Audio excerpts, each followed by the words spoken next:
folks. I'm WWE Hall of Famer Hacksaw Jim Duggan. Tito Santana. This is Kurt Angle. This is Bret the Hitman Hart. This is going out to Scott and Holly. You are listening to the Win Twice Wrestling Podcast with Scott and Holly. Oh, it's true. It's damn true. And this holds for everybody. Ho! Ladies and gentlemen, you are about to listen to the incomparable Win Twice Wrestling Podcast with your hosts, Scott and Holly. We always go over, brother, and that's the bottom line. Dig it? So sit back, relax, and prepare to be entertained. Hello everybody and welcome to episode number 52 of the Win Twice Wrestling Podcast alongside your hosts as always, Scott and Holly. Hello. How you doing, Holly? I'm good. Yeah? I'm good. End of the workday? Yeah. Right? Yeah. Certainly better than the start of the day when you have to, do adult things, like real life, and you can't just sit around and DOS, which is, I was a big fan of back in the day. Do you know what? I underappreciated my DOSing times when I was in my teen years. I mean, I don't think you've ever really had a down period, have you? That's the thing. Not you really, you were born like 40, On edge. in like as in you were fully like you came Always out the doing womb something, yeah. working already. So Well, no, but you were always busy, whether it be yeah, dance always or activities. Yep. activities. Yep. See, now I get to the point where it's almost, especially around, I say this time of year, so the time of recording, very end of November going into December, Christmas Most period. depressing time of the year for us single people. Well, I'd imagine Valentine's Day gives it a good run for its money. Eh. No? Take it or I leave think it. Christmas is worse, I'll be honest. Okay, fair enough. I will. I had enough of them, to be fair. So it's been a while. I'm trying to think. It wasn't fun. I'll give it that. But it's the family stuff as well. I always used to really like, and we're not going to pick at that scab today. When it gets to like this kind of time of year, when it comes to watching wrestling, I find it. I don't want to say I find it difficult because that's not true, but when the nights draw in early, and a lot of the time that certainly I think from both of our perspectives that we would spend doing, as I would call it, the research or homework, as you will, watching the show, it's easier to do when it's light outside, I find. Yeah, actually. Because I get you. Because when it gets dark, I think the day's gone. It's bedtime. I need to do other things. Like I need to give myself some downtime. And even though I say it's a passion project, but it's there to be done because we enjoy it and we have fun with it. Sure. Sometimes when we're doing the research, like, oh, do you know what? I could just do with not doing this tonight. But still, I muster up my inner strength, put my big boy pants on, and I push through because I enjoy these recordings. Good. And this one, it's not an intentional first of, but it is a first of in many respects as well. We're going to something still in the WWE realm, but that's actually another point I'm going to touch upon in a minute about the change to Netflix. Oh yeah. So, but before I get to that, we are covering the very first, and I nearly went to do the first episode of NXT ever, but shit. Oh. Like, I mean, I'm sure maybe at some point we will do it when it was like a contest. A bit of a game show. Oh, okay. Yeah, so you might enjoy it more than I it'll would. Be rubbish. I like it. Potentially, but they used to do little competitions with each other. It was more so. It got worse as it went into series 2 and 3. But this is the era where I would say that NXT was already established as kind of creating the next generation of stars. So the show that we're going to be covering is WWE NXT Arrival. So the very first, I'm going to call it a takeover show because even though it's not officially takeover yet, it very quickly became takeover, and that's what in some variant they all were for a considerable period. And now I guess it's no different because they're calling them PLEs like they do for the main former pay-per-views for WWE. At this point in time, they'd already kind of made some transitions to the main roster from NXT that have proven to be successful. So the Shield were already in the main roster on WWE, doing their business. Big E, who was a former... He got a mention as well, because in this show there'd only been 3 NXT champions up till the main event of this event. Right. And it's such a contrast in terms of how some of them actually have panned out on the main roster. I mean, if you look through the history of the NXT title and the champions they've had, I would say not as many of them have had such a big impact on the main roster. Okay. There've been a few, don't get me wrong, but I got to the point where I was thinking with the likes of like your Tommaso Ciampas, Yeah. like those kind of people, even like Adam Cole, he went to AEW, so it was a bit different for him, but there weren't as many. Andrade, he was a former NXT champion. Oh, I see. He has still not quite hit the heights that maybe people were expecting of him. So it's interesting to kind of go back to this point where it's still so early days for the new revamped NXT. And it started to really embed itself. We see the likes of Dusty Rhodes at various points as well. Pat Patterson sat in the crowd.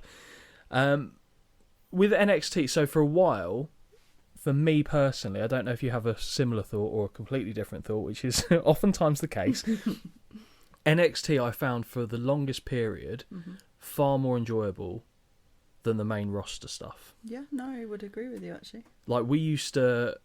So we haven't actually watched a show... Well, apart from, obviously, we were at Progress yesterday, but in terms of our watch-alongs in person for the WWE stuff, we haven't done one for a while. No. But I remember there was some where we ended up doing a takeover and a pay-per-view, maybe not on the same day, but in short period.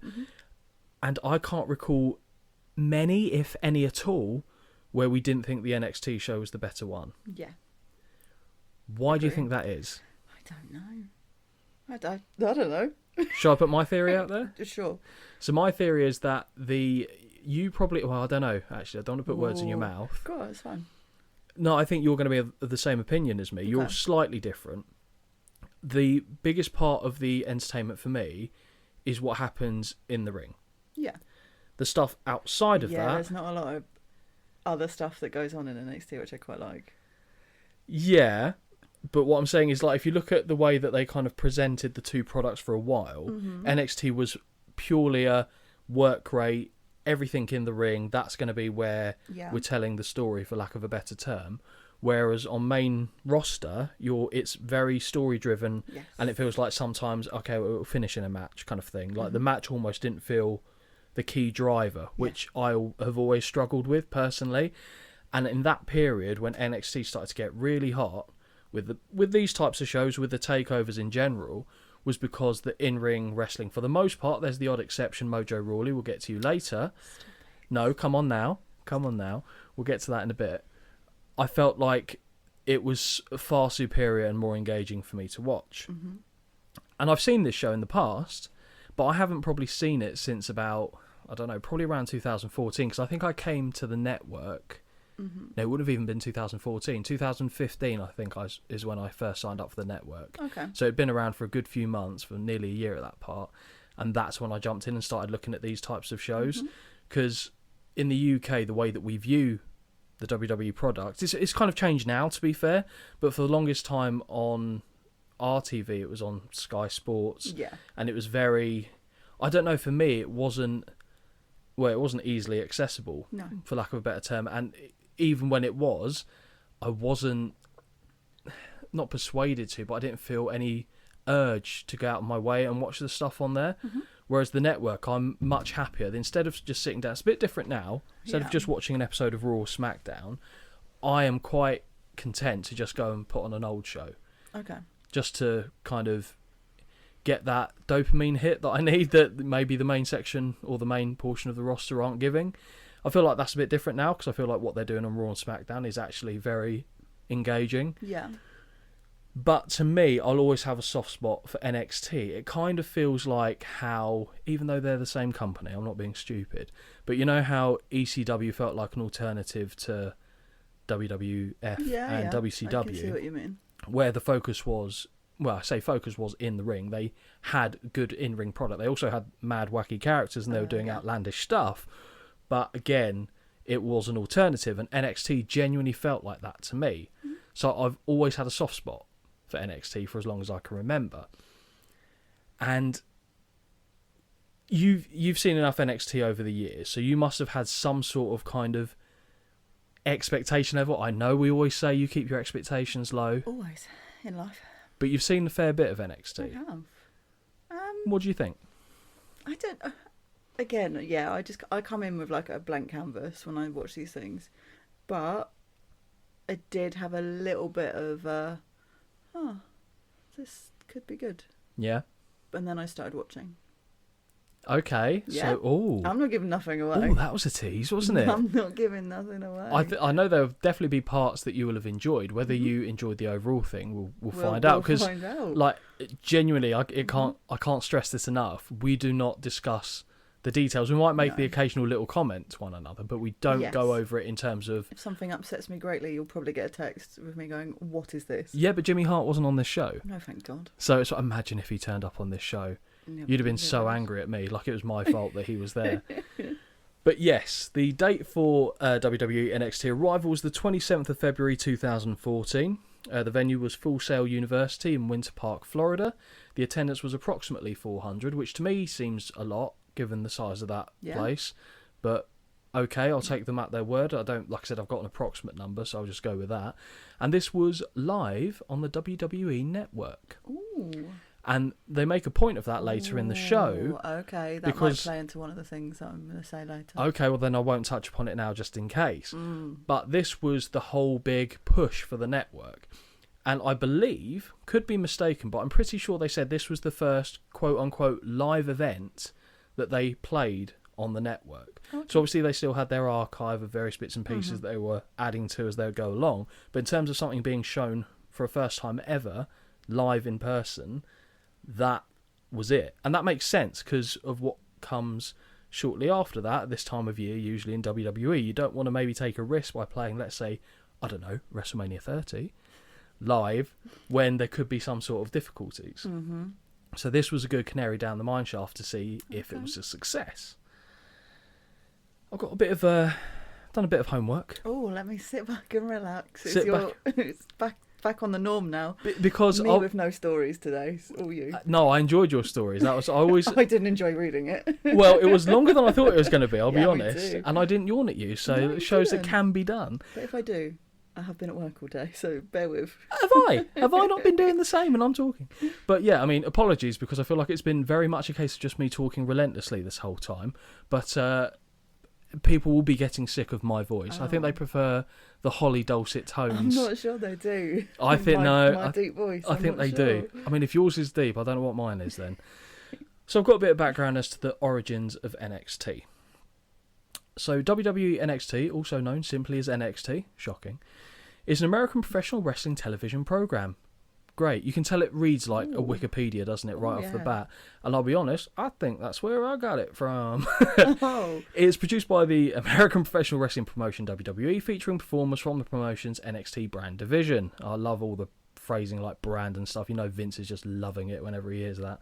The show currently airs live on Tuesdays at 8 p.m. Eastern Time on the CW.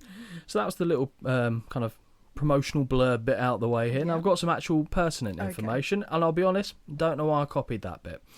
NXT initially debuted in 2010 as a seasonal show which was presented as a hybrid between WWE's scripted live event shows and reality television, in which talent from WWE's then developmental territory, Florida Championship Wrestling, participated in a competition to become WWE's next breakout star. With the help of mentors from WWE's Raw and SmackDown brands. 5 seasons of this iteration were broadcast, with Wade Barrett, Caval, Caitlyn, and Johnny Curtis as winners. You're thinking, how many of those people do I know, Holly? 2. Those being? Wade. Yeah. Bad News. Mm-hmm. And Caitlyn. Caitlyn, yeah. You definitely know Johnny Curtis as well. What's he called? Is that Fandango? No, it's Fandango. It is. Oh. It's Fandango. Fandango. And Caval is better known on the independent scene as Low Key. Okay. So he was in the company for a bit. Quite difficult to work with, shall we say, is old Caval, Low Key, Senshi, depending on which promotion you're looking at throughout his history. Tough bastard, though. Very tough bastard. I actually quite like his in-ring work, but was never meant to be at that level. Anyway, back to this. In June 2012, WWE ended the seasonal competition format and opted to revamp the show as a developmental wrestling program, replacing FCW. NXT became the flagship television show of the NXT brand and has since received a positive reception and high viewership, with praise for its high quality of wrestling and captivating storylines, particularly from 2014 to 2018. We're right in the wheelhouse of this for the arrival. Could wish I'd chosen better wording there, but here we go. The initial version of the show made its debut on Sci-Fi on February the 23rd, 2010, replacing WWE ECW, but was replaced by SmackDown in October. It then aired as an hourly webcast on WWE.com in the United States until June 13th, 2012, before it was expanded to international markets on the WWE Network in 2014. There's a lot of dates. There are. Can you keep up? No test later. We're not done.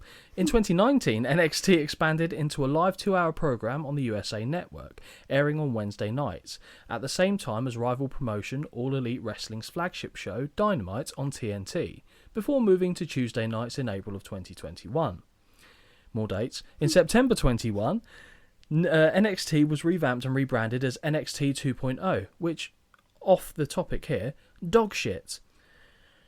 A supplementary show titled is basically, so just to give you a little bit of background on that, when it became NXT 2.0, that was Vince going, do you know what, I want to get my claws into this, because it was Triple H's baby. I was going to say it was him, wasn't it? Yeah, it was his. We were talking about passion projects earlier, like how this is for us. NXT was 100% a Paul Levesque passion project. And when Vince went, do you know what, I want more control over what this show is doing, when it gets to a certain level of notoriety, Vince goes, no, I need to have my imprint on this, basically.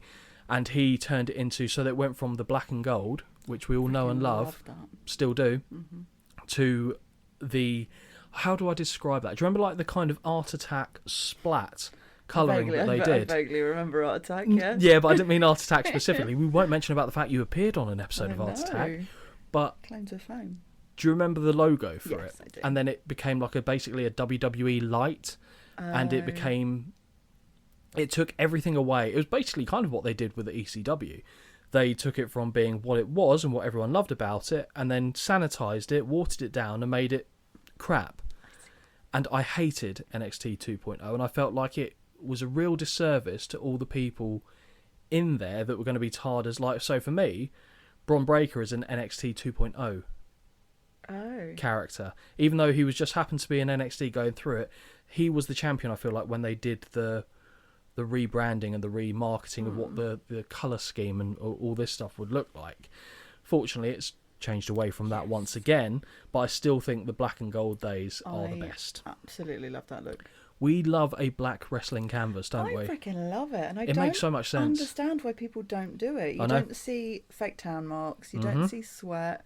It looks clean the whole time. It does. I don't understand it, and it's aesthetically very pleasing for my eyes. It is. No, I'm a big fan as well, because it takes the focus off everything else apart from the people in there, which is what you really want to be watching, essentially. So a supplementary show titled NXT Level Up began, airing on February the 18th 2022, replacing 205 Live. Do you remember 205 Live, Holly? It does ring a bell. Basically the cruiserweight only show. Yes. Which they did so well with the Cruiserweight Classic, I thought, and then they made it into its own thing, and it was awful. Again. In September 2022, 2.0 was dropped from the title, thank God, and on October 1st, 2024, NXT moved to the CW. The WWE Network ceased operations in the United States on April 5th, 2021, with all content being moved to Peacock, which currently has most previous NXT episodes excluding content that was censored or removed by Peacock TV Standards and Practices Department. So that's something that isn't talked about a lot as well. When Peacock got the rights in the States to the WWE content, anything that they didn't like or agree with, nope. Oh. So they would just get rid of it. Fair enough. Yeah, I guess. To a point. It depends what they're getting rid of, exactly, to be fair. Yeah. But I feel like they were, you know how like we've seen the shows where they kind of not pick and choose when they edit out swearing and bleeping. And you go, how like... That's allowed, but that's yeah, not. how's Bubba Ray allowed to drop an F-bomb, like a homosexual slur, that's not bleeped, and then we get like... I don't know, it just seems weird. So depending on what they actually do with it, it could change my perspective significantly. But fortunately, obviously, we're not in the US. It doesn't really impact us, at least not until January the 1st. It's coming. It is coming, and I think I do want to discuss that a little bit. Recent episodes are still available on demand viewing 30 days after the original air date. So, on February, there's a bit more of the background again. We're still on the same thing. On February the 2nd, 2010, WWE Chairman Vince McMahon introduced a new weekly program that would replace the cancelled ECW in its time slot on Sci-Fi. McMahon described the show as the next evolution of WWE, the next evolution of television history, because everything has to be the biggest, the best. Vince. The new show's name, NXT, was later discovered to be a trademark already in the United Kingdom by National Wrestling Alliance, NWA affiliate Scottish Wrestling Alliance, the SWA, which also used NXT as their brand for upcoming stars. Both parties ultimately reached an agreement that resulted in SWA releasing the NXT trademark in favour of a new one before the show's debut. That was a struggle. I like the fact that it's kind of bad. I mean, at least they would have got a good payday out of it. I was going to say, some money. I'd like to think, anyway. 100%. Because, but to the point where, let's be fair. How much money? That, and also, I'll be honest, I don't think Vince McMahon might be the most upstanding business negotiator out there. Stop it. So, would he go, we'll do this, and then go, or we'll just kill your company, or something? I don't... Never know. Yeah. So I don't know the financials. I should maybe have looked a little bit more into it, but there is that. I've done that. The show's format was revealed in an article by Variety on February the 16th with a press release from WWE made shortly later that day. NXT is the second reality-based series produced by WWE, the first being WWE Tough Enough, which aired between 2001 and 2004.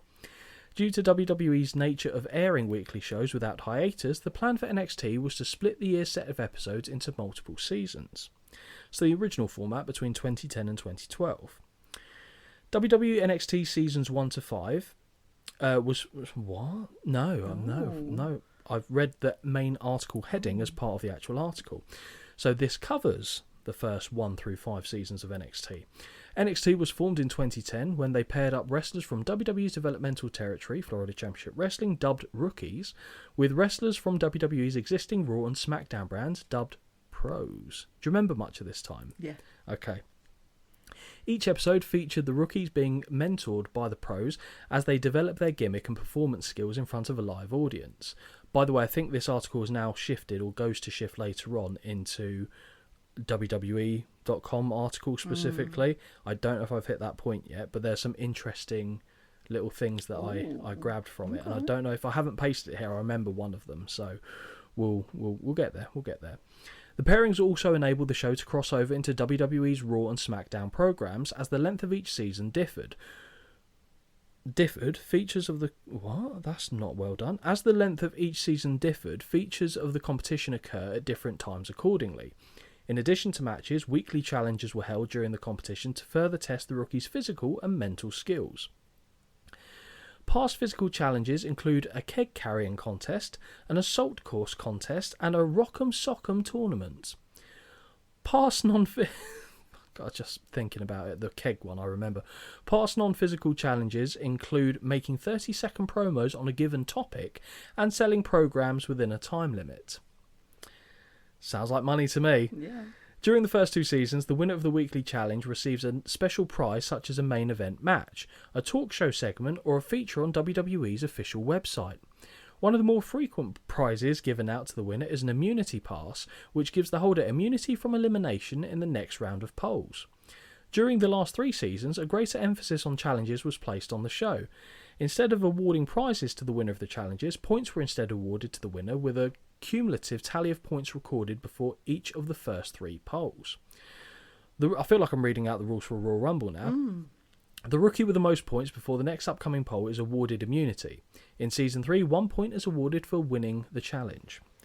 In October 2010, WWE moved their show SmackDown to Sci-Fi, with NXT leaving the network at the same time. Despite WWE's stated intention of broadcasting the show on another TV channel, NXT began to be aired as a webcast on WWE's website for American visitors. So we didn't even get that internationally. Wasn't aware of that. In Season 4, the number of points vary depending on the difficulty of the challenge. In the result of a tiebreak, the audience is then asked to vote for the rookie they want to get immunity. Love that. Yeah, well, exactly. It's like a pantomime. behind you. Yeah. Season 4 also saw the introduction of challenge matches involving the entire roster of pros or rookies, where the winner would be given the chance to swap their respective rookie or pro for another. That I don't remember. In various weeks, polls were held to evaluate the success of each rookie and determine the winner of the competition. The poll rankings are entirely determined by votes from the pros, and starting from Season 2, votes from from fans via WWE's official website. Oh, that was it. The end of sentence. Apologies. In the pros' votes, each of the pros vote for their favourite rookie, but cannot vote for their own rookie. Their votes are based on the following 4 criteria. So it's like win-loss, which seems stupid because for obvious reasons. Yeah. Strength of opponents, again. Work ethic, okay. Yeah. It factor, sure. Yeah. What is great about just the... Okay, so I don't know if this actually gets into the details of it. In fact, I'm pretty sure it doesn't. But Season 1, they had to eliminate Daniel Bryan early because, so you know, he was one of the contestants and his pro was The Miz. And they had to eliminate him because he was too popular with the crowd. And they're like, he's just going to win this. And they basically wanted Wade Barrett to be the winner. I see. And Daniel Bryan's popularity was proving too much. And there's an interesting, specifically a Daniel Bryan quote as to what was his decision making. And I don't actually think I've got it down here. So do you know what? I'll cover it now. So when Daniel Bryan found out he was going to be on the show, and he found out his pro was going to be The Miz, the first thing that went through his head was, there's nothing about in-ring wrestling he will be able to teach me, because I've been doing this for much longer than he has, and I think the consensus would be to a much greater level. Not to shit on The Miz, but Daniel Bryan is mustard. So he decided, well, Miz has the razzmatazz, he's got the pomp, he's got the celebrity type it factor, I guess you would say, in terms of appearance and being able to talk. So Daniel Bryan thought, do you know what? I'm going to wear the most basic trunks I can. There's going to be nothing remarkable about my gear. I'm not going to be tanned.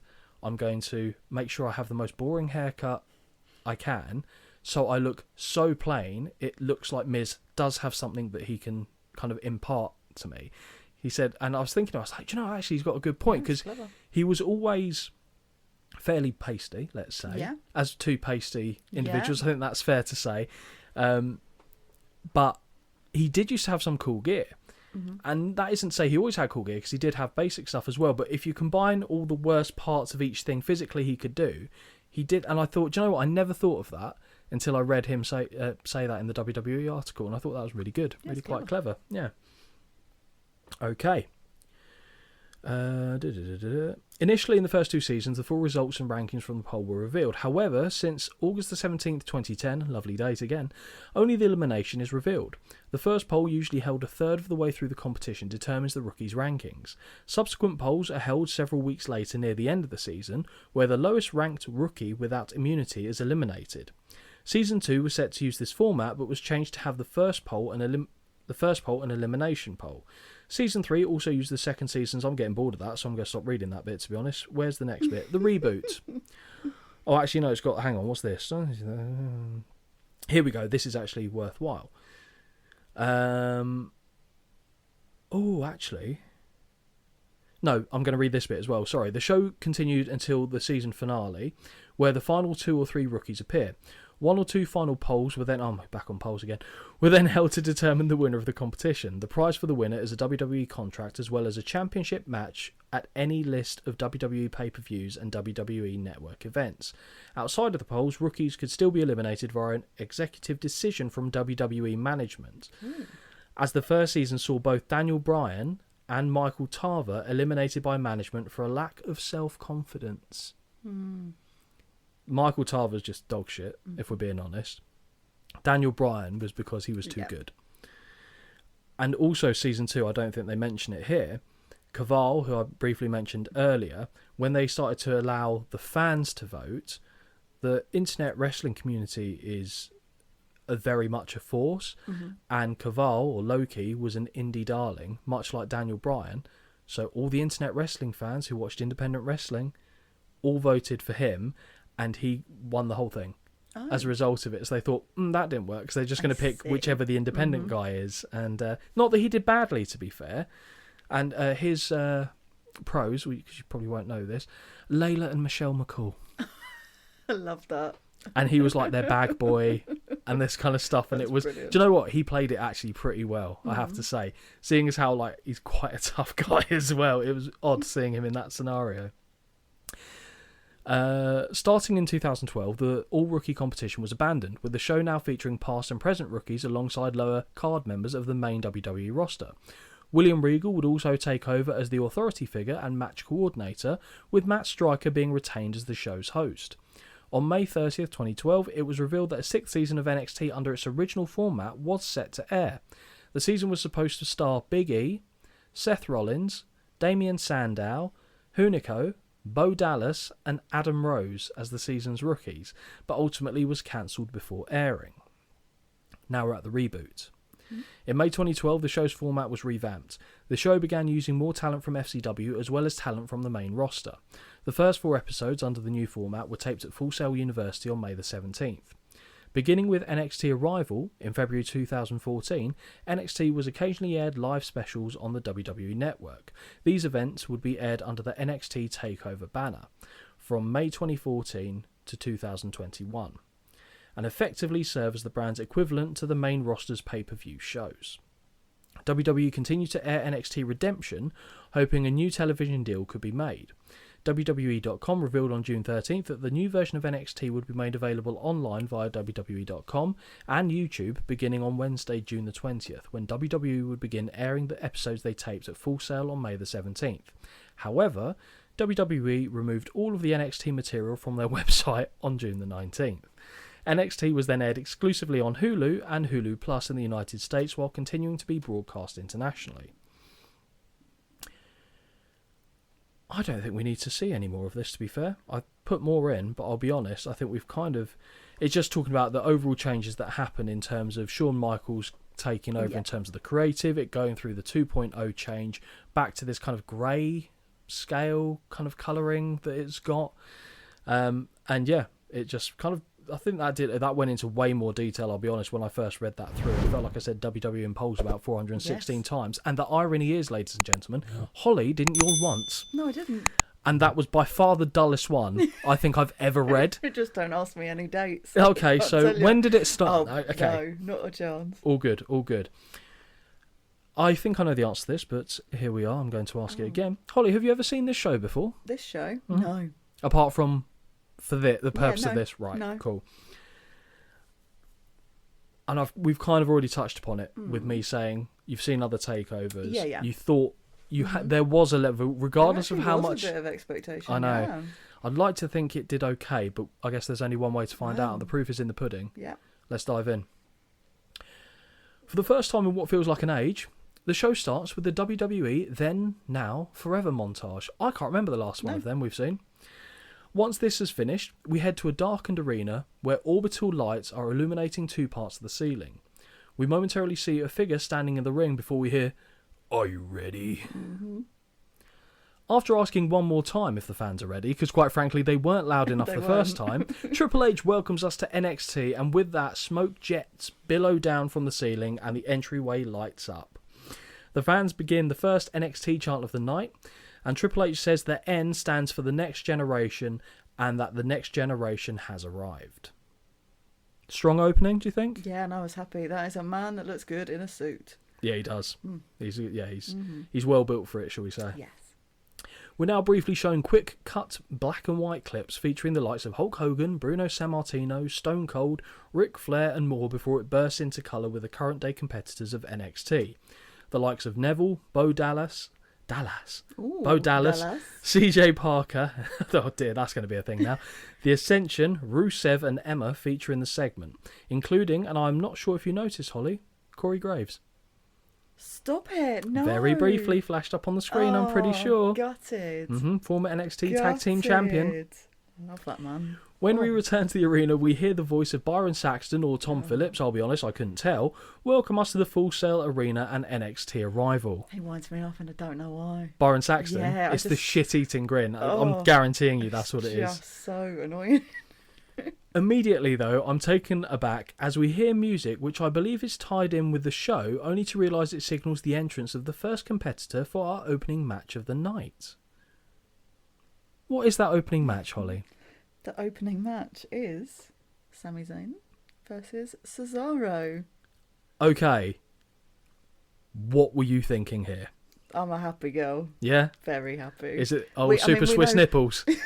We know I'm a big fan of him anyway. As big as his nipples? Is that how are your nipples 7 times the size of your eyes, mate? Don't get me wrong, Cesaro's great. Nips alone. It's phenomenal nips. But very happy.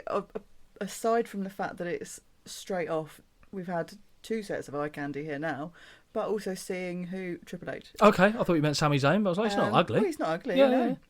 But also seeing these two obviously going against each other, I was like, oh, okay, we're going to potentially start in my little W. Little W. Maybe. Okay. We'll see. We'll see how the show pans out. We will. Right off the bat, I would say that Sami looks in top shape here in 2014, although the short hair will take some getting used to, as I'm so accustomed to the longer hair and full beard now. Yeah. Not a bad look. No, he looks good. Yeah, like I said, it was in good shape. With Sami in the ring, we head to the announce desk where Tom Phillips, Byron Saxton and William Regal will be on duty for the night. As Byron smiles into the camera, when he finishes his portion of the introductions, there's an awkward moment as the camera just pans back to the aisle where he slightly averts his gaze but retains his slapped-on smile. Mm-hmm. It's like he's just dead inside. Yes. And then it made me laugh. I'll be honest, I rewound it because it tickled me that much. Let me tell you this, Holly. Yeah. I remember seeing this match at the time, well, near enough to the time, and I was very pleased to see it once again for this show. Okay. Cesaro stands atop the aisle and declares, "We the people," because let's remember he was associated with Jack Swagger, and I was about to say Uncle Zebekiah, but that's an old name for him, with his hand on his chest as the crowd join in and say it along with him. Now, one thing I'll get out of the way very early here, I say very early, half an hour into it, very early into the actual show, NXT fans, they're good. They are. They're very good. They make me care about things I wouldn't otherwise care about. True. This isn't one of the things I'm referring to, but because they're so loud and invested in every match, it increases, like... Oh, agree. Totally agree with the you. way it lands. It was, so fair play to them. Where do we go from here? Before the bell sounds, we hear the crowd already chanting Match of the Year based on the two men's previous encounters, because I believe this is match number 4 that they'd had in short succession. Lofty expectations, to say the least. The bell sounds and the two men have a lengthy stare down as the anticipation builds, and they lock up. Cesaro is too strong and shoves Sami across the ring to the canvas. The crowd are split with dueling chants of "We the People" and Sami Zayn. Second lock-up, and the two exchange waist locks, with Cesaro getting a lift takedown and smacks Zayn on the back of the neck hard. Lock-up, side headlock takedown by Cesaro, but Sami counters with a head scissors briefly until a mini kip-up, and they end back on their feet. Holly's already happy. Yes, we've seen a mini kip-up. We get the same sequence once more, but this time the roles are reversed. Big dropkick finds the mark from Cesaro, and now looks to drag Sami by the boot into the middle of the ring, but he gets kicked away. It was at this point I realised commentary are not going to help me at all throughout this whole programme. This whole shindig. By telling me what some of these moves are. Regal does some. He does do some, thank God. Mm-hmm. He's the only bugger that does. He does, yes. Which is sad, because Byron is allegedly a wrestler. Cesaro shoots for the... like, do something, man. Like, what are we doing? Cesaro shoots for the single, but the takedown is stuffed. Cesaro tries to backdrop Zayn, but he lands on his feet. Off the ropes, and Sami ducks a clothesline, but his Hurricane Rana attempt is blocked mid-motion. Very good. Cesaro looks to turn this into a swing, but Sami goes to kick off, and in an excellent counter, Cesaro pulls him off the canvas by the ankle, allowing Sami to flip onto his feet and hit an arm drag takedown. Very good. Very good, wasn't it? Mm-hmm. Cesaro slides to the outside and is met with a baseball dropkick. Air Sami takes flight with a tope suicida that connects cleanly with a Swiss superstar. NXT chant is quickly followed by "This is awesome." We've barely started, lads. With Cesaro back in the ring, Zayn climbs to the top rope and looks to hit a crossbody, but incredibly Cesaro catches it and turns it into a tilt-a-whirl slam for the first near fall of the match. That was lovely. Yes. Now Sammy rolls to the floor for a breather. Cesaro eventually follows and tosses Zayn into the guardrail before they return to the ring. It's only brief though, as Cesaro tosses Zayn out of the ring on the other side, where he sends Sammy into the steel stairs, ring apron and guardrail once more before they return to the ring again. Once more, on a different side of the ring, Cesaro tosses Sammy to the outside, but Zayn is fighting back with right hands. Cesaro beckons him on and rams him into the guardrail directly behind him when he does. So at this point, you thought it started off strong, going to the outside a bit. Were you concerned? No, actually. Okay. No. Okay. You would think I would be. Yeah, I really did. Hate that shit. Mm-hmm. But actually, no. Okay, what do you think the difference was? Because they started off so well? Yeah, I think so. Okay, fair enough. It's also Cesaro, so I think it's fine. But... What is it about men with shaved heads? I have no idea. I don't know, I'll be honest. Jamie's ears just picked up. No, stop it. Sammy is muscled up and dropped onto the ring apron as they return to the ring. Hook of the leg only gets a 2. Back to the outside again, and I sense Holly is more than done with this bit. Cesaro jumps from the apron and lands a boot before dropping him sternum first over the guardrail. Back first into the ring apron, and we're back in the ring again. Actually, no. Cesaro looks to drag Zayn towards the ring post, but thanks to his boot, Sammy prevents it and pulls Cesaro face first into the metal, instead twice. Take 2 drinks. Thank you, before he eats a boot to the side of the face. Every time you say boot, I know, but in my head it's like a boot. A boot? What's that, a boot? Yeah. It's alright, Test isn't on this show. He might be on the next one, though, we do. I love this spot, as Sammy looks to dive between the bottom and middle rope, only to be met with a big uppercut that makes him go limp. So good. So good. You've seen him do that before, where he turns it into a DDT, haven't you? Yes. Yeah, okay. Now Sammy finds his leg wrapped around the ring post. Oh, we're getting drunk here. Good. Capitalising on Zayn's injured left knee. Now Cesaro is in hunt mode, as he, got to be careful how you say that, Scott, as he continually kicks away at the joint before looking... No, we're going to start that one again, Scott. Let's rewind that. Now Cesaro is in hunt mode, and as he continually kicks away at the joint, Are you alright? I'm going to do this for a third and final time. You got this. Right. You can How do this. now, brown cow? Okay, we're good. Now Cesaro is in hunt mode, as he continually kicks away at the joint before locking a knee torque in place. Well done. Very good. It's like, I'm a pro, Very honestly, good. at this point. Like, come on, where's my flowers? That's all I want to know. Sammy throws kicks to the back to try and break the hold, which works, but Cesaro returns to connect with a double stomp on the same spot. Hook of the leg gets a near fall. That was nasty. Oh, yeah, I don't like that. That was nasty. After a kick to the face on the floor, Cesaro begins landing knees to the face and sternum of a now standing Sammy before taking him back down with a dragon screw leg whip. You're welcome, Holly. I've taught you that one now. I wrote that down. Thank you very much. Dragon screw leg whip. Who called it on commentary? Well, it's probably going to be Regal, Okay, isn't it? fine. I was going to say that is not one that There's you would no retain. way that I would know that. No, But I did write it down. I'm going to challenge you in about a week's time what that's I called. won't remember. I know. It's the best part of it. Okay, where do we go from there? Zayn kicks away. The place is steadied. No, okay. More torque applied to the knee as the pace has steadied to a methodical one. Zayn kicks his way free, but Cesaro lands with another standing knee, only to run into a one-legged drop kick that drops the bigger man. Both men are down, and it is Cesaro who is quicker to recover, and he works over the knee some more. We the people.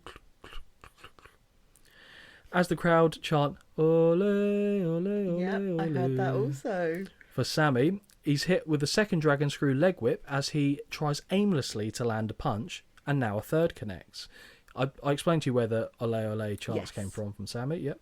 Cesaro is still holding the leg, drags Zayn back to his feet, but Sammy is landing forearms in response, but he misses the eventual enziguri and is locked in a single-legged crab. I like that. It looks good. It does, it's the torque, the angle that Cesaro stands at as well. I agree with you, very good. Sammy is crawling to the ropes, but Cesaro has the hold at a nasty angle and keeps repositioning himself, although Zayn does manage to make the ropes in spite of this. Back elbow on a charge connects with Cesaro, and a boot lands on the second, and I now hear it myself in the thick Canadian accent. On the third attempt, Sammy elevates him over and out of the ring. He went very high before going very low very quickly. From the apron, Sammy springs his legs off the top rope to land a moonsault to the floor, but somehow Cesaro catches him, keeps his balance, and lands a tilt-a-whirl slam on the aisleway.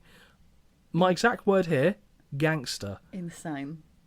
NXT chance. So good. Any other man would have dropped Sammy there because he caught him at a bit of an odd spot, but Cesaro's just got this natural He's so good. strutting. Yeah, He is though. he is. Come on. He is. Come on. He is. The thing that will always let him down is the promo. He just doesn't. Well, he doesn't have it in his locker. He could be like a top 5 in-ring worker, but the promos just don't get him over the line. The ref continues his count, and although he nearly fell short, Sammy does make it back into the ring. Cesaro screams as he charges in the corner, but he's caught and Sammy delivers an exploder into the turnbuckles. Delayed hook of the leg gets the 1, 2, no, Cesaro kicks out. Perhaps Zayn is looking for the blue thunderbomb, but Cesaro elbows away at the neck. He looks to charge to the ropes with Sammy limply on one knee, but he's pulled back by the trunks, which I thought was a great little touch, and the blue thunderbomb does connect. 1, 2, no. Kick to the knee by Cesaro, but Sammy hits a flatline before securing the Koji clutch. Cesaro, did you have that as well? Yep. Koji clutch, you got heard. it. Regal. I'm pretty sure Yep. Regal shouted that one, to He's be fair. helping me here. Yeah. Cesaro breaks the grip and transitions into a stretch muffler, working over the knee on his opponent. What? Hysteria's You gonna say heard that one though, yeah? Yeah, it Okay. just makes me smile. Again, Regal. Yeah. Now, Regal does something later in the show, which we'll get to, which... What's this? Yep. Oh yeah. Yep. Glad no one could Yeah, see that. I wish people could do it one more time, please. No, Oh, okay, no. we'll do it later. We'll both do it later. Slowly but surely, Sammy manages to make it to the ropes and the hold is broken. Cesaro charges, but sees the boot and catches it. Swing attempt is thwarted as Sammy counters into a modified victory roll pin for the near fall. Now it's time for the Cesaro swing as the crowd count along with the rotations. Yay. I would hate that. That would be my least favourite wrestling move. I'd be Really? sick. Oh, I would be that sick. dizzy. Yeah, I mean, I can't do a forward roll without feeling sick. So Oh, okay. I don't think I'd be a good wrestler now that I've said it. Oh, for many reasons. Maybe I'll do a manager role or something. Charging uppercut lands hard in the corner and Cesaro makes the cover, but at 2 it's countered into a crucifix pin and that also gets a 2. Cesaro is up first and hits a ridiculous double stomp to the head of Zayn as he was looking to get back up, and somewhere along the way Zayn got caught as he's bleeding near the right eyebrow. Hook of the leg, 1, 2, no. This is awesome. With Sammy on the apron, Cesaro looks to superplex him back in from the second rope, but is prevented by a number of right hands. Kick to the side of the head results in Cesaro sitting on the top buckle. Zayn climbs and joins him up there, looking for a Super Hurricane Rana, but it is halted mid-motion. Cesaro clutches onto the wrist, but no luck with the Super Ricola Bomb, as the Super Hurricane Rana instead does land. Helluva Kick lands clean, and we get the 1, 2, no. How did Cesaro kick out from that? Because it's in the script. Headbutt drops Sammy and staggers Cesaro himself as we see a replay of the Super Hurricane Rana. Big uppercut folds Sammy to the canvas and the ref starts his count. That isn't enough and Zayn gets back up only to be hit with a second, even harder European uppercut. Ref counts, but again Zayn gets up and a third lands. Great selling from Sammy as he folds onto his face on the canvas. Still not enough. A fourth lands, but Sammy fires back with a right. The two exchange right hands and it breaks into a hockey fight until Sammy connects with a German suplex. Sammy runs looking for a second Helluva Kick, but Cesaro lands a boot of his own. Neutralizer is countered into a backdrop and Zayn holds onto the leg for a 2 count. What's coming next? I had no idea what on earth to write here. Okay. So I don't know what. Obviously, just let you go with it, and at some point I'll go, oh, that's what I meant. Okay, hang on. Where are we? Okay, flip up and rotation into a code red puts Cesaro down, but he kicks out at 2. Thank you. There you go. Thank you. Both men are down and the crowd are loudly clapping the efforts of both men, and rightly so. As Sammy tries to pick Cesaro up, he is powered into the air and caught with an uppercut on the way back down, but still we only get a 2 count. Cesaro cannot believe it. Neither can I. No. Charging and rotating uppercut lands cleanly by Cesaro and he follows up with a neutralizer, hook of the leg, and finally we see the 1, 2, 3. Cesaro is the winner. What a match. A crestfallen Sammy is seated in the ring as Cesaro makes his way up the aisle. He looks back at the man he beat before making his way back to the ring. He grabs Zayn by the hand and pulls him to his feet to give him a hug. Cesaro pats him on the back and this time does leave the ring for good, leaving Sammy to stand alone as the crowd chant his name. Holly, what do you think of this match? I really enjoyed it. Really enjoyed it. Perfect opener for me. Perfect. Wasn't massively long. It was the perfect, or even if it was, it didn't feel long. It was a fairly long match, but I know what you mean. Yeah, and even with the out and in, it didn't phase or like affect the match at all for me. Okay. I really loved it. Thought it was great. Did you know that Cesaro used to play rugby for Switzerland? Yes. And he got booted off the team Didn't know that, though. for being too aggressive. Just a little bit of a fact. And yet he looks so mild-mannered. He loves his coffee. Maybe he had too much coffee he then. does, yeah. I did obviously do a little Googling of him. Oh, yeah? Save those photos for later. Well, I think they've already been used, to be fair, haven't they? Joking. I gave it 4.5 out of 5. Okay. 5 stars. Oh, okay. Yeah, really good. Okay. Really, really good. I struggled to find fault with anything on there. I like Sammy doing the underdog thing. I like their interactions of knowing to counter each other's counters. Yeah. There wasn't any moment where I went, oh, that was really awkward. It had different paces of the match. It was quick, high impact, methodical, working over. It was just brilliant. Really good. Really good. I'll be honest, I nearly came just short of the 5-star. But when I was trying to nitpick a reason to not give it, I thought that was justification alone to give it the 5. Enough. Do I think they've had better matches together? Yeah, potentially. But obviously 5 is the maximum I'm ever going to score something. So, because that's how it should be. Yeah. And for me, this, just is enough to get a 5-star. Yeah. Yeah. Fair. With the opening match in the books, we now see a highlight package of Mojo Rawley. Be nice. No.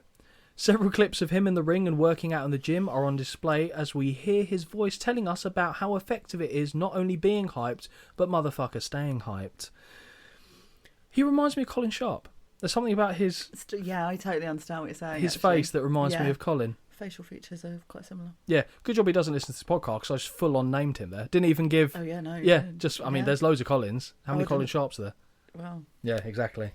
Wow. But Colin, to be fair, it's not an insult, and I'm pretty sure I've told you to your face as well. When this... Actually, that's what we should do. We should test Jen. So do you think this man's good looking? Oh my See God, what Jen says. Yeah. Yep. When this draws to a conclusion, we are shown Teresa Jacobs sat in the crowd. I'm sorry, what? Teresa Jacobs? Yeah, come Who on. the hell is that? Come on. Big T. T. Jacobs? What are we talking about? Yeah, I haven't even written that down. Yeah, okay, so she's the mayor, or was the mayor of Orange County, Florida, and she helped make this possible, apparently. Alongside her is Gary Jones. Sure. That's right, Holly, the president of Full Sail University. Gary with 2 R's, by the way. Gary. I'm going to be honest there. There's going to be someone listening, potentially, with a Gary name. Yeah. If you've got 2 R's, it's spelt wrong. That's it. Okay. There are many different names that have got, okay, Holly, right? Yeah. If it I winds me said... up when people spell my name wrong. If I threw an IE in your name... Oh, that winds me up. Exactly. But I know people who do spell it that way. Or Graham, without the E? H in it. Graham. Yeah, Yeah, no. bothering. And most Irish names, if we're being fair, just because they don't work. Siobhan. Nyom. Yes. Neve. No, Yeah. it's not. And I know a Neve. So, but yes, I mean, my name's shit as well. It's fine. We can all poke fun at each other. That is the beauty of life. Into match number 2. CJ Parker versus Mojo Rawley. On to match 2, and Holly, I assume you recognise CJ Parker, aka Juice Robinson. Of course I did. I really didn't think you would. Yeah. Really Do you know didn't how I think. recognised him? I sat there and I went, I do recognise that guy's face, but I can't work out why. And I went, oh, it's the guy whose eyes are really close together. And I know that's how I pointed him out to you the first time when I saw him. Yes, it was. And then that's how I remembered who he was. What do you make of this peace child, warrior of Mother Earth? What, the gimmick? Yeah. I thought it was decent, actually. It is fine. With all the... But I just prefer what he does, like, Yeah. now rather than Or, you know. Oh, Bobby Narrow Eyes. Yeah, I quite enjoyed the Peace Warrior gimmick thing. I thought it was actually good. And he pulled off the look, to be fair he to him. does, actually. Yeah. Yeah, he does. Narrow eyes and all. But they're big eyes, though, aren't they? They're not little kind of pin... We're not talking Cesaro. His eyes are Cesaro's nipples. Oh, I see what you're doing. Except they're just yeah. very close. I mean, and I'm saying this as an oil painting myself, so... No, I don't mean it like in a harsh way, but it's just when I saw his face initially, I think it was even like a poster or something, and I was like, something's not... I don't understand what they've done to... I only noticed it after you brought it up, I'll be honest. But again, it's not a... He's still a good-looking lad. You like a big schnoz as well. I do. But if someone said, "Oh, big schnoz," you think that's an insult, but No. it's not. It's the highest of compliments for you, isn't it? Really. I like a big schnoz. I know you do. What is it about the big schnoz? Actually, I don't think I've actually worked it out. I don't really. I'll be honest. Don't really know. I just think it looks great. I'm trying to think. Okay, here's a question. Like Triple H, he's got big schnoz. Yeah, he's got the good. biggest of schnozzes. Who was your first, as a kid, your childhood crush? Jesus. As in, not like Dave, like from school. Oh, like I meant like celebrity. Yeah. Oh, I don't know. Hopefully, it's someone I then know what they look like. Do you know who I did really like? Go on. This is so niche. Go on. Diego Forlan Massive nose. and Robbie Savage. Does Savage have a big nose? He's got a schnoz. Does he? He's got a schnoz. So something about long blonde I hair. don't know what it was. I mean, they're not ugly, Then we man. moved to the usuals like Beckham and all that, but he's Yeah, not fine. got. No. David Gandy, good schnoz. David Gandy. He's that pretty boy, isn't he? The model Davidoff, type. Speedo, man. Yeah. I like a Speedo too. Yeah, I bet you do, yeah. Well, it Big depends schnoz and who's a wearing Speedo. it. Perfect. Well, unfortunately for you, I don't have a big nose, but I am sat here in my Speedos. So I was just see if I could do anything that would make the... There you go, the waistband sound. Yeah. Anyway, right, back to the matter at hand. His opponent, another Holly favourite. Because I don't know why I remember you liking him. Yeah. Mojo Rawley. Mm-hmm. I couldn't care less about this guy as a wrestler. Does absolutely nothing for me. I don't dislike him. I nothing him. Sure, he's a lovely bloke, but as a wrestler, as a character, didn't care. I just really liked him, but I think I also really liked him when he was in his tag team with Matt Cardona.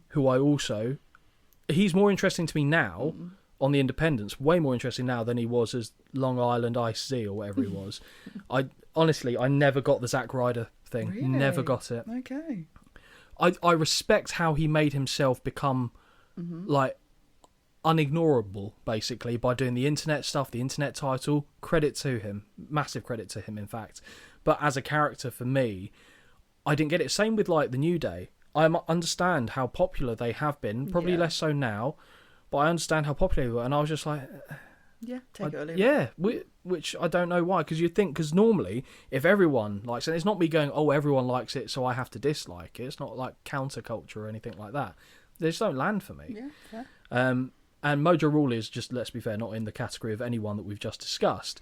But I felt like, the getting hype, staying hype thing, it all felt forced. Okay. He doesn't look like a naturally high energy... No. Oh. I'm trying to think of someone, actually, who, to me, does look naturally high energy. Oh, I shouldn't have done this because now I've got... Bron Breakker. Looks like he's shaking, ready to fucking... Exactly, yeah. It wouldn't work, and I'm so glad that's not the character he's got. But he does look like someone who's got that in him, whereas I never felt that from Mojo. Oh, okay. Maybe I'm in the minority, who knows. The bell sounds, and disappointingly, the fans are chanting for Mojo. Yay. As the two men lock up. Come on, Peace Child. Being the stronger of the two, Mojo backs Parker into the corner, and he tells us that he ain't hyped! You're so angry. Kicked to the gut by CJ, and he slaps on a side headlock. Push off the ropes by Mojo, but Parker slips out of a press slam attempt. Didn't say backdoor. O'Connor roll is blocked, dropped down and leapfrogged by CJ, Yay. but he gets sent into the lights on a backdrop. 2 count. Arm lock applied by Mojo, and it brings CJ down to the canvas. When I said canvas like Dallas as well, like we need to be picking me up on these nonsense. These bits of nonsenses. Good, I've doubled down on that. When he gets back to his feet, he forces Mojo into the buckles and drives a knee to the gut. Corner whip is reversed twice, and Parker gets the boot up on a charge. I feel like that might be the most common phrase. Boot up to the face. Always a corner charge, always a miss or boot up. Almost every match. These people need to watch the matches and go, oh, I must remember not to run into someone's foot. Do you know who was good at it? Can't believe I'm going to say this. Oh. Baron Corbin. Oh. Out the ring, slide round, I they love come that. out, clothesline. Mm-hmm. Told you where he took that from? You did, but I don't remember. Bossman. Shocking. Oh, yes, of course you did. Although, having said that, I haven't seen Bossman do that for a long time in any of the shows he's been in. No. But I assure you, he did do it. Corner whip is reversed twice, and Parker gets the boot up on a charge. Flying clothesline lands, and Parker gets a 1 count. Southpaw strikes by CJ, who kicks away on Mojo until he slumps against the buckles. Face first into the buckles goes Mojo, and CJ drives a shoulder to the midsection before unloading with what I can only assume is an additive-free, preservative-free, flavour-free, and meat-free chop from the all-vegan tofu butchers. God, stop. Into a second top turnbuckle goes Mojo. As Parker is yelling in his face, Rawley fires back with a right. This does little more than anger the hippie, who unloads with a torrent of left hands. Corner whip is reversed, and Mojo connects with a splash to the Moonchild not once but twice. We now get a flying arse-leap by Mr. Stay Hyped, and he signals that this could be over, as Hyperdrive lands, and we get the 1, 2, 3. What a shit finish. Mojo Rawley is your winner. Yes, he is.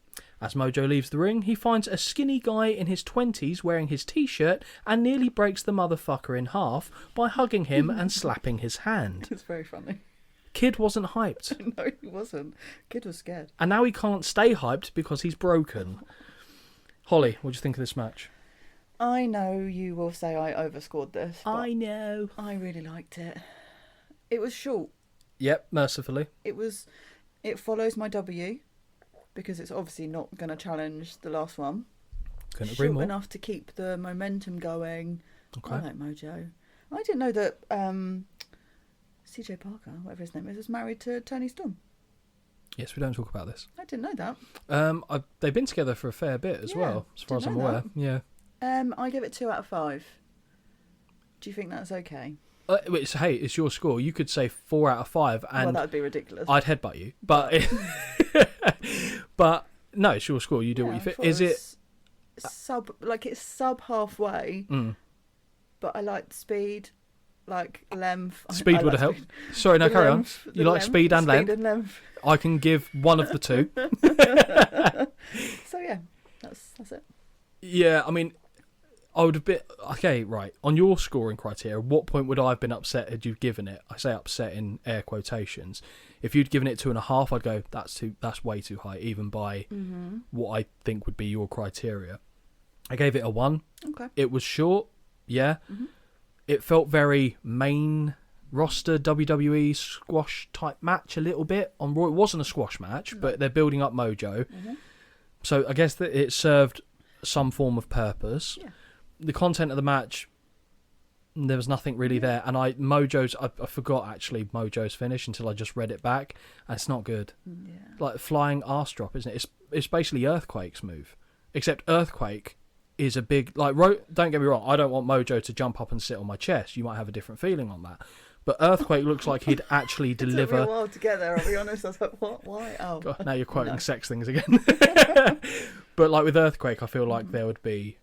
It looks more believable. Yeah. Whereas Mojo doing it, it doesn't. Do you know what I think would have worked for him for a finishing move?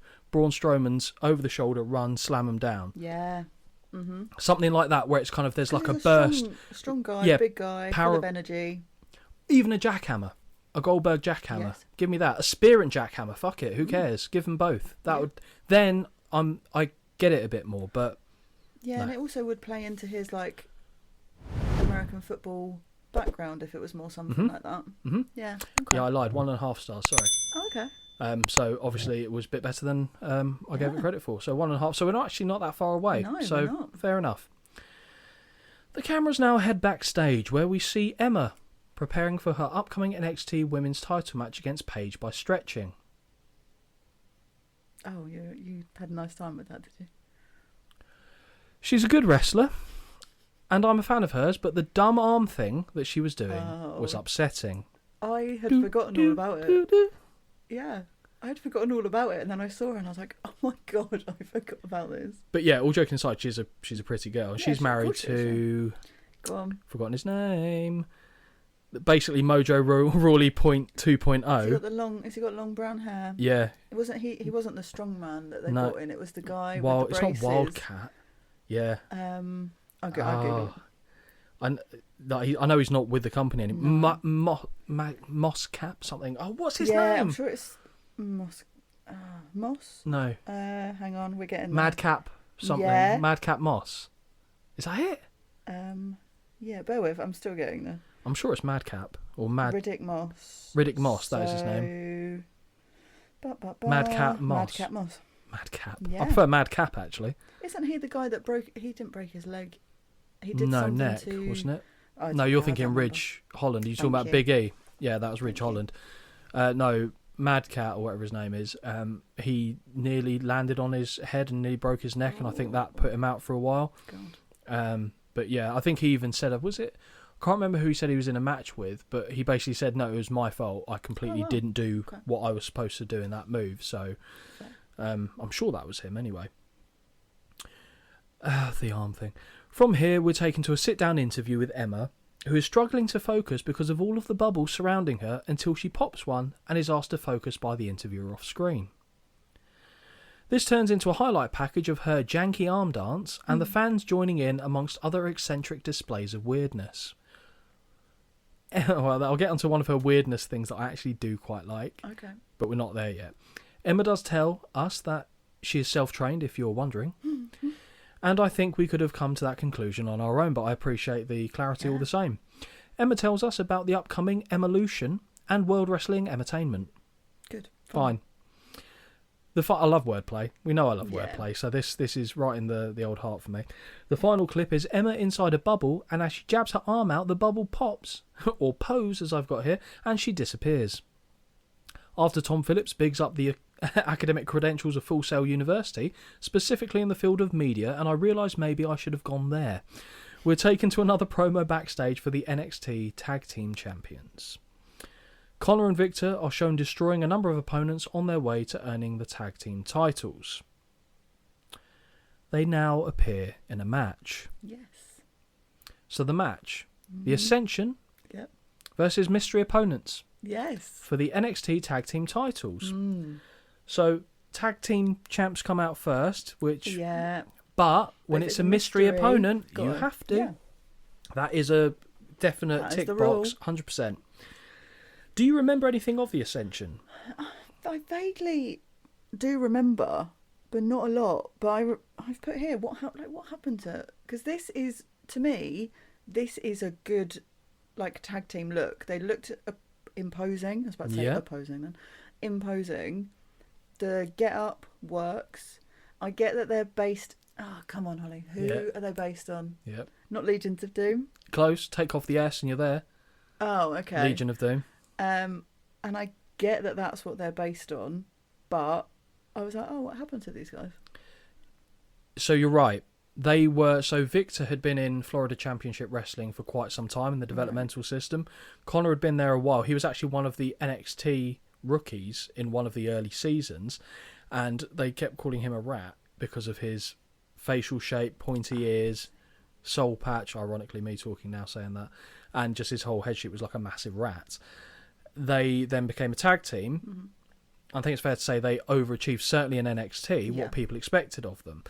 You're right, their whole gimmick was based loosely on Legion of Doom, but those kind of dominating, tag teams back of yonder year that don't really they're not around anymore. Well, for the most part.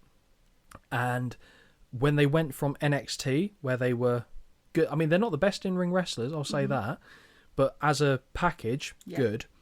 When they went to the main section roster, jobbed out to everyone, to the point where honestly, I can't stress enough how much of a joke they seem to be, because they didn't really change their characters. They just went, oh yeah, you're that, okay, you're stupid, that's stupid, and it just killed everything, and then they're gone. Right, okay. It was, do I think they maybe had a high ceiling on the main roster? No. Do I think they could have had at least a half decent run there before they got quote unquote found out? Yeah. But that was the way it went. Okay. And that they were far from the only examples of people that had that, went to the roster and then left shortly thereafter. Decent entrance for the Ascension as they make their way to the ring, and it just makes me wonder if they could have had a decent run on the main roster if they weren't treated as complete and utter jokes. Holly, Yep.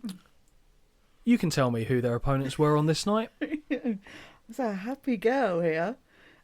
Too cool. Turn it up. Love it. Dum, dum, dum, dum, dum. Absolutely loved it. Scotty Too Hottie, who's bald by the way, which is me looking into my hairless future, and Grandmaster Sexay Too Cool are the challengers. I'll be honest, I forgot. Did you? I forgot. Okay. Yeah, I did. And I was thinking, because I know Scotty did something on NXT as well and had a one-off match as a singles competitor, I think. Right. But I forgot this match happened entirely. And it works well in terms of what they're trying to do here. Yeah. Too Cool get the, oh, that's cool. Like, Yeah. ironically, they've come back, they're doing something that's excellent. Yeah. And Ascension get the, oh, you know, spoiler alert, we get to crush some people. Yes. And it just works on both ends. The one thing that did make me sad, though, was the fact the company felt the need to play old footage of the duo in case the audience at home had no idea who they were. Yeah. That makes me a sad bunny. Like, just think, because it's not, it is. Okay, so right, this is what, 2014, Too Cool were around to maybe about 2001, 2001. It's not, I mean, it is quite a long time ago, but it shows how young they're maybe trying to market the exactly. Yeah. Yeah, that's the right word. Thank yeah, you. you're absolutely You're impressed. very much. I'm always Thank impressed with you. you. You know that. Thanks. But what did you think the match was going to look like? I mean, I did think it was now immediately going to be more of a, not comedy match, but more of like a filler, I guess. Because obviously I love Scotty Too High. I just think it's brilliant. Yeah, so. But obviously they're both past their prime. Oh yeah. So put them in a match with two people that look the way they look, as in the Ascension. Mm-hmm. I was like, oh, this is going to be a quick one and done. It's just kind of, here's a little something for the older crowd that might enjoy it. Did you see Victor was fighting the same battle that many of us men go through on the hairline department? No, I didn't know. Yeah.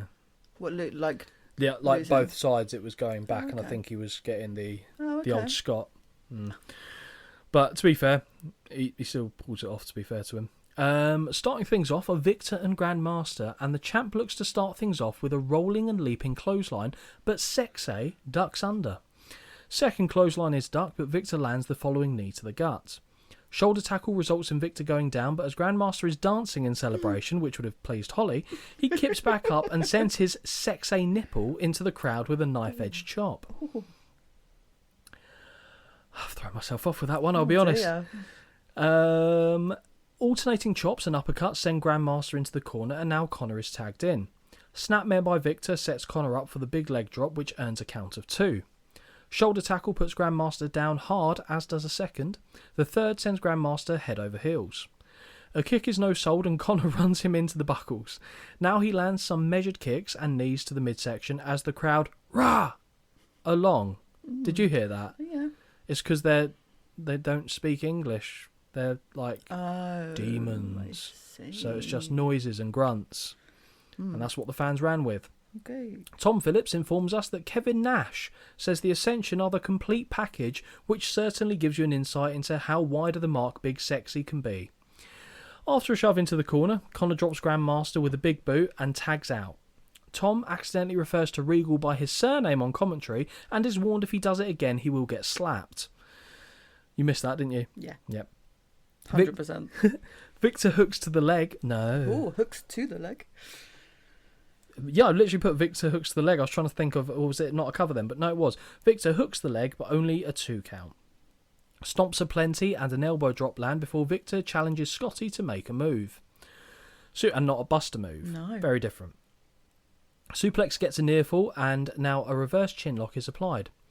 Victor eventually breaks the hold in favour of stomping and elbowing away before applying a chin lock variant. Finally, we see Grandmaster hit an offensive move with a chin breaker to loosen the grip and escape. Took him long enough. Didn't it just? Right hand is blocked and Sexay fires back as he does on the second and third. Fourth attempt is ducked and Grandmaster crawls through Victor's legs to make the tag to Scotty. Holly cheers. All we want. It's all we want. Regal at this time asks, "Do you have any idea how foolish I feel having to say Sexay?" You didn't care later on, mate, when you did something very foolish. I love Regal. Scotty lands right hands on Victor before popping and locking, might I add, into a right hand for Connor. Victor cuts him off with a right, but on the whip, a hip toss is blocked and reversed. Scotty puts his leg over the neck and goes up and over, landing on his feet and connecting with a running forearm. He beats on his chest and starts raising that goddamn roof. Raise the roof. Big right hand in the corner, but Victor will not be budged on the whip. Instead, he whips Scotty into the buckles, but walks into a boot to the jaw. Like every other person. Yep. Corner whip is reversed once more, but Victor misses the splash and is dropped with a bulldog. Scotty has that look in his eyes. Mm-hmm. Connor charges, but finds himself sent over the ropes to the outside. W. O. R. M. The worm sadly does not land as Victor pulls Scotty throat first into the middle rope. Sexay is knocked off the apron, and now Scotty is in a world of trouble as Victor connects with a running STO. The Ascension take their places in opposite corners until Scotty makes it to his feet and they connect with the Fall of Man. Good name for a move. Also, that was a group in... was it? Oh no, Age of the Fall was the group, so I'm talking out my arse. Hook of the leg by Connor, and we get the 1, 2, 3. The Ascension retain the NXT Tag Team titles. Holly, what did you think of the match? I thought it was alright. For what it was, like, it piqued my interest, obviously, because of who it was, but the length of time of the match was perfect for me. It was not long at all. It gave me a little, like, breather. And they still had rest holds in it. Yeah. That chin lock, I undersold it, that Grandmaster was in. Mm-hmm. That was long. Yeah. That was long. I did give it a 1.75. So still coming down in your W? Yes, it is. I didn't not enjoy it either, but obviously when you look at the content of it compared to the other matches, this by far was the least so far. So it's funny because mine is still going in a downwards trajectory as well, 1.25. Oh, okay. So Yeah, less still than the working. match that came before it. So we're following in accordance with one another, if not the exact same scores. What we see next feels like better times to me, a time when Paige was at the top of her game. The cameras pick up Paige walking backstage. Why's your face Just done that? smiling. Why? Just smiling. Okay. It's not all she was on top of, but it's smiling. Oh shit. Come Who? on. Come on. Who? I mean, take your pick. That's what I'm saying. That's what I'm saying. God bless her. God bless them. No. The cameras pick up Paige walking backstage before it slips into a promo package for Miss Helen Boots, as Regal so eloquently refers to her on commentary. Paige is breaking the stereotype of what a diva is supposed to be. Tanned with blonde hair. No. Paige says she never cries. I've seen her cry a lot. But winning the NXT Women's Championship got to her. What was your joke there? I think I might have completely gone past it. She says this about, like, not looking like the conventional diva. And then... No, you do, because you wear skimpy little outfits. You then inflate your tits a couple of years, months later.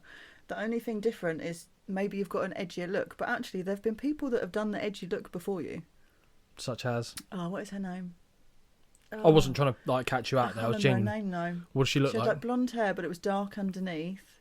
Caitlin. Is she not dead? She's the girl. Oh, Ashley Massaro. Yeah, like Yeah. that's a different look. But she It's a also little had bit inflated edgy. tits. Exactly, it's a little bit edgy. But if you're gonna claim to be this brand new, I think it's purely based on the fact, like, so not American, very pale skinned, dark hair. just goth. Like That was it, gothic, yeah. That's it. But the outfit was different enough in terms of like the colour scheme, the way it looked wasn't quite the same. I'll give her that. But then, as you said, and you know, fair enough, her choice. You do what you like with your body, fine. your rules. She then got the enhancements done, not only to her, you know, chest, but her face, and like, and I mean, you know, it's up to the individuals what they do. I always find it sad that people feel like they want to do that. I guess really, but again, up to the individual. But you're right. What she says and what she does aren't the it's a same stuff. Bold claim that just didn't. Yeah, no, fine. I'm not angry at that. This is the best promo package we have seen on the show so far, as Paige feels very different from the rest of the women, and I believe that she is the kickstarter of the women's revolution, and I will stand by that. Okay. You're going to say the Bellas, aren't you? No, I wasn't going to say anyone. I'll be honest. I genuinely think this was the real change, and because they like the fans of NXT embraced Paige, Yeah. and we go on the main roster and like AJ, was good, Yes. very good, and she was built very different from the. She's Yes. closer to an anti-diva, I guess, in many respects, isn't she? I would say she is more so than Paige, but that's So just my opinion. but there was still at the time when it was very much the diva Yes. era. AJ was kind of unfortunate she came along then, because if she Mm-hmm. came along like even a year or two later, it would be a very different ball game, I think. But for me, Paige is the one that actually set the evolution into motion. Was she the best one to come out? No. I think we've got Charlotte is Flair, obviously, yeah. But you could argue that, like, even Becky Lynch, even though I don't Yeah. particularly rate a lot of her in-ring stuff, but it's not bad, but not as great as I think a lot of people think she is. Bayley, your Sasha Banks, appreciating again. You've got strong Yes. feelings about Sasha Banks and like Yeah, a number but- of other people that have come after. Yeah. But I do think Paige was the one, for me anyway, that lit that, or Okay. hit that switch basically to turn over to what women's wrestling is now, if not cemented as, certainly growing into becoming. In the crowd, we see Nature Boy Ric Flair sat beside a very young and pre-bleach blonde Charlotte. Yeah. And my God, look at those dentures on her. Oh, I mean, because she's got such a like orange tan as well. Them teeth are shining. They are, aren't they? But Yeah. it looks weird to me because of that. Oh yeah. Okay. Yeah, because they don't look like they're yeah. part of this. It's like you've got It's the like they fake turn Ryland turn the teeth. lights off and Oh you my can still see God. her teeth. Yeah, she looked like a Cheshire Cat. That's a reference I wasn't expecting to make today. Regal says he doesn't even like talking about Ric Flair as his liver starts to shake. Before we head into the women's title match, we get Stephanie McMahon's music play, and the principal owner of WWE makes her way to the ring in a skin-tight black and white number. That's good. The fans start to chant, "You still got it," and I wholeheartedly agree. I love what she said though. Stephanie informs those in attendance that she never lost it. Love that. And yeah, Stephanie was always one of my favourites, I'll be honest. Yeah. Like in terms of, because even though she's, how do I word this? She's girl next door looks but not, if that makes sense. She's not, I don't know how to articulate what I'm Okay. trying to say here. Like you look at a Trish, you look at a Tori, you look at a Sable, they all kind of fit a certain Yeah. category, whereas Stephanie didn't necessarily look, apart from the obvious enhancements Yeah. that she got on Inflation inflation devices, yeah, she didn't look overly manicured to look a certain way, if that makes sense. And I always Okay. like kind of go towards that, I think, historically, which isn't meant as an insult by any stretch, but yeah, I was always a fan of Stephanie's. And then you hear her talk, and then flaccid. And you know what? She would be devastated, I'm Oh, sure, to learn of yeah. that. I'm sure Triple H would be very unhappy to know that as well. Steph says that tonight they are making history as the first event to stream live on the WWE Network, and it's not WrestleMania 30, it's NXT Arrival. Steph says she is proud as both a McMahon and a woman, as she sings the virtues of being a WWE diva, and that the divas can do everything the men can do, just a little bit better. Agree to disagree on the wrestling front there, Steph. I'm not saying they can't do it as good, but let's calm down. Yeah. Let's calm down. Certainly at this point, you're talking nonsense. Yeah. Steph introduces us to the next generation of WWE divas. Title match time, co-main event time. Paige versus Emma for the NXT Women's Championship. I don't like everyone having one name. Oh. It just bores me. Okay. It makes me feel like a little bit of Sandra in the sun. Mambo number 5. Yeah, like just going through one name of these. Yeah. I'm not saying that he should be full naming people in the song, but it just feels like they've gone, like, pulled a lever, see what name comes out. Okay, that's your name. Yeah. And I don't like it. They're not individualized enough, if that makes sense. Different now, but Yeah. this was definitely the era when they were doing this all the time, and I hated it. Christ, they did it with the men as well. Like, don't get me wrong, is Adrian Neville the best name? No. Neville? Fuck me, no wonder he left. Oh. Okay. We'll get to him. It's such a shame that this is what Emma is known for in the WWE, but I will say the sign in the crowd that dances is exceptionally good. Well done to those fans. As Emma makes her way to the ring in her own unique way, the cameras show us William Regal standing on his feet doing his version of the dance as well. The silly bugger felt foolish from saying sex, but apparently this is fair game. ultimate dad dancing. That is. It really is. Dancing as well. Dancing. Ted dancing. Holly, what do we think of the way Emma makes her way into the ring? I like it. I think it's funny. Yeah, I think skin it's the cat. brilliant. And then she skins the cat, but she's a clumsy skin the cat. I'll be honest. Someone that portrays... Well, I mean, I'm a clumsy girl. So to see someone doing that, I'm happy. I would pay an exceptional amount of money to watch you try and get in a ring like that. Absolutely not. How would you get in the ring? How would I? Oh, fuck knows. I don't Melina? know. Oh, yeah. Yeah, that's exactly how I would Could get you in. actually do that, though? Like, No. No? I feel No. I would blow a bollock, I'm pretty sure, if No. I tried that. I don't know how Okay. I would. Well, I just wondered, like, slide in the ring, go up the stairs, go in, first rope, second rope. I don't think I could. I'd have to, I think, run and launch in under the bottom, because going upstairs, I would trip up those fuckers every fucking time. Or like Batista going through the second Yes. rope at WrestleMania. Yes. Yep, okay. Mm-hmm. I don't know how I'd do it. Probably not as sexy as Melina did it, to be fair. But... Or my favourite is when she jumps up and misses the ring apron entirely. I could see you doing that. Yeah. Yeah, I could me definitely too. see you doing that. Me too. When she gets there, Emma briefly gets Steph to join in with a dance before the champion makes her way to the ring. In my opinion, Paige's entrance music is an incredible piece of work and deserves more love. Yep. Stephanie holds the title high in the air before taking her leave, and the referee hoists it for a second time because reasons. The bell sounds and Paige storms across the ring to chest bump Emma before shoving her for good measure. Emma is quick to... What? That was weird to me as well. Yeah. Like, it's like when you're out, not out, but like when people used to start on each other, like Yeah. walk up to people. Like, no, it's just no. Emma is quick to shove back, so Paige pie faces her, riling Emma into shooting for a double leg takedown. Do you notice both of them had the same lip piercings? Not No, I didn't. niche. Not that niche, then, no.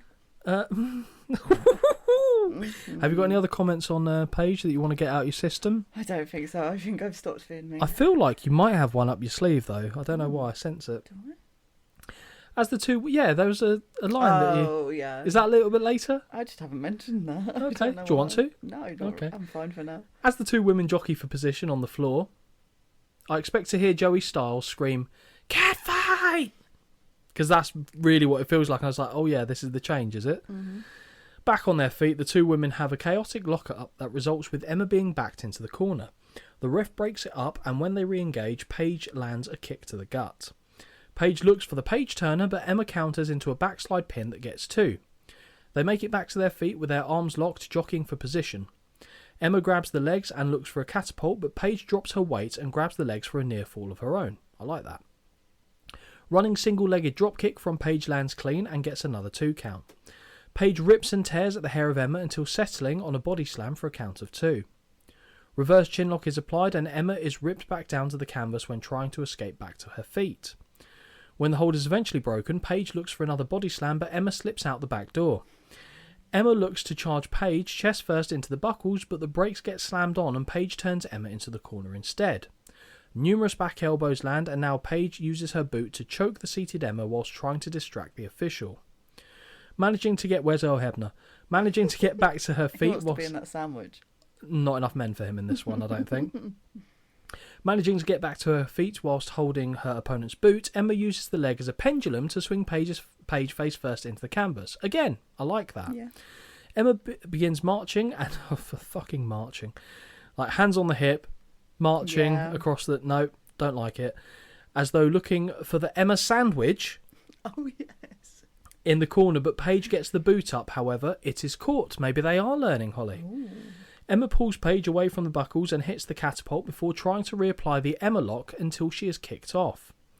Paige pulls Emma over the middle rope before driving a series of knees to the clavicle from the apron. I like that, and I will give Paige credit. She does hit harder looking moves than a lot of the divas do. Yes. So give her credit where it's due. Where are we here? Yep, now we get the Paige lean back and scream. Not quite the, "This is my house!" Yeah, but... Bad camera angle as Emma assumingly kicks the legs from underneath Paige and she lands hard on the apron. Dragged back into the ring and we get a 2 count. Charge in the corner by Paige is sidestepped and Emma locks in the dilemma, aka the Tarantula. tarantula. Emma Sandwich, sounds delicious, connects at the second time of asking, but only gets 2. Dueling chants throughout this match, and they start up once more.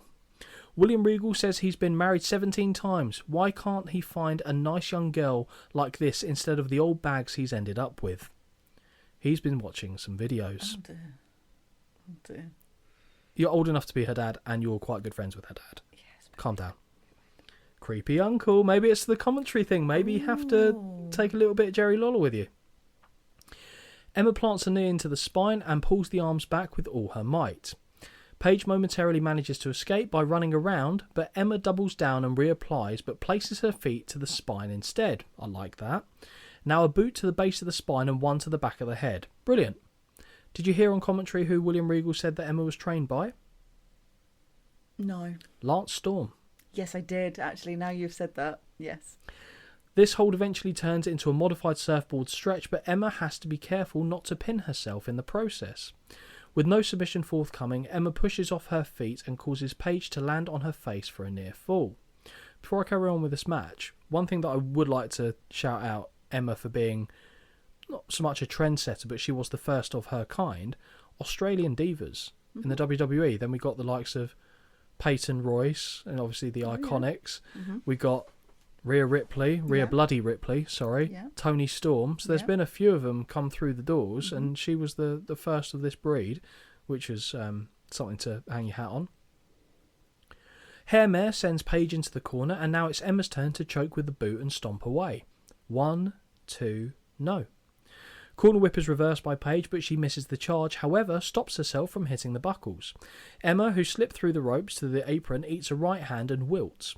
Paige has no luck on running Emma's face into the ring post, as this gets blocked, and instead she eats the turnbuckle inside the ring.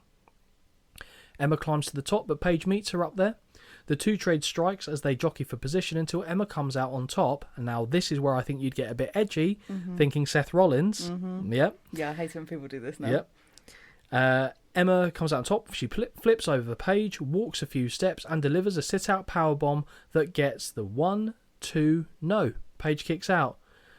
Did you hear what the chant was here? Probably not. Better than Batista. Oh. Better than Batista. It takes an age for the two women to get up, but as soon as they do, we go into split screen for a replay of the powerbomb as Emma hits a drive-by kick to the side of Paige's temple. 2 counts. Couple of pie faces for Paige, a couple of cream pies later, as Emma shouts at her to give up. Slap and return, and a clothesline quickly follows. Super kick to the stomach, and now the Paige turner lands, and we get the 1, 2, no. Emma kicks out. The first time, so she's never going to be able to get away from that, is she? That's the thing. I actually feel slightly bad for doubling down on that, but it came into my head, and I thought it was funny, so I said it.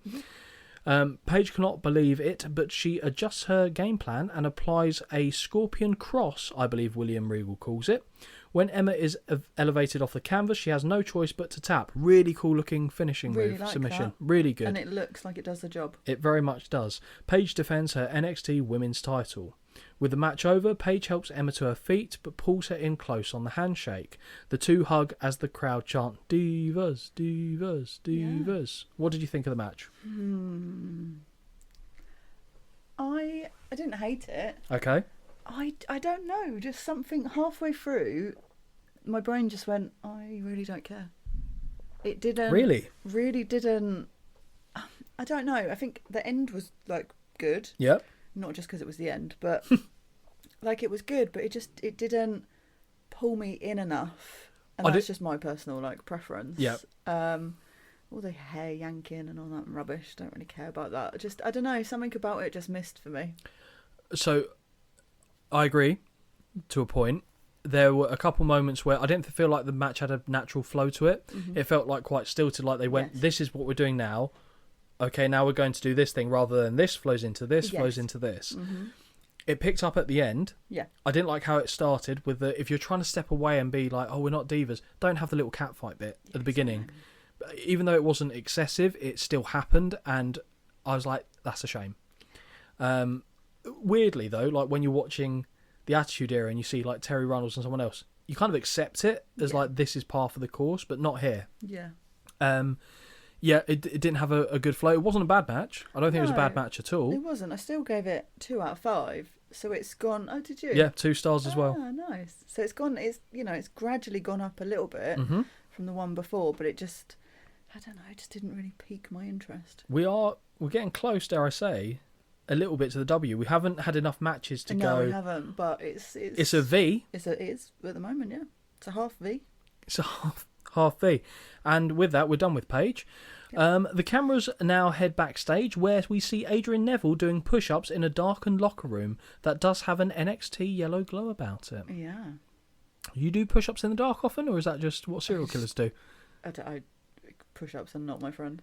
I would. No, fair enough. I'm more of a sit-up man myself. I'll be honest. Okay. Yeah. Or not a chin-up. No. But most things I'm not really a man of, I would say. But Adrian Neville, unbelievable physique. Unbelievable physique. He's ugly. a prawn. Rip the head off. Yeah, I don't think I could. He's a prawn. It's. Don't get me wrong. Would I take the face to get the yes? Oh yeah, he's not. He's not. I mean, I am no fucking oil painting. Let's be clear, but he's not ugly. But in comparison to potentially the other people that we've seen here on the card so far, he's obviously the least attractive wrestling wise. I would say potentially. Conor and Victor.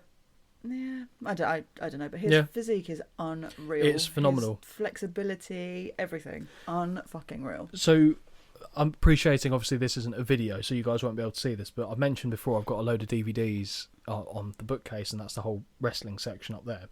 You see the ones that say 1PW on them.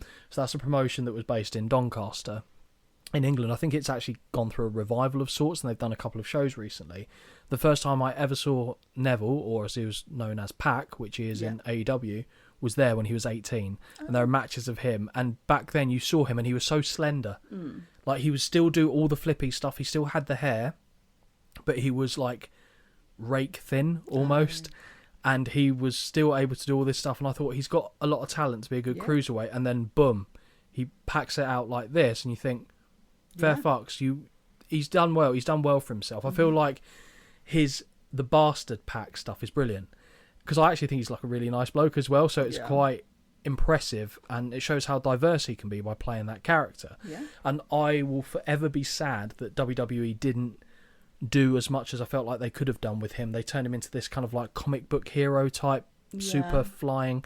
And do you ever see the match where he had with Chris Jericho where he broke his ankle? Oh, I don't think so. I feel like that's something I would remember. Yeah, so he broke his ankle quite badly, hit the canvas and is just holding his ankle. Jericho spots that there's an issue with Neville. He realises they need to call an audible. They can't go with whatever the plan was. And he's saying to the ref, and he's nudging the ref, pushing him around.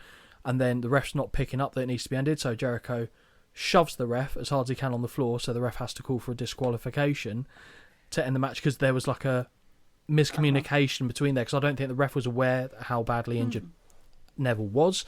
Jericho first to identify it. Wow.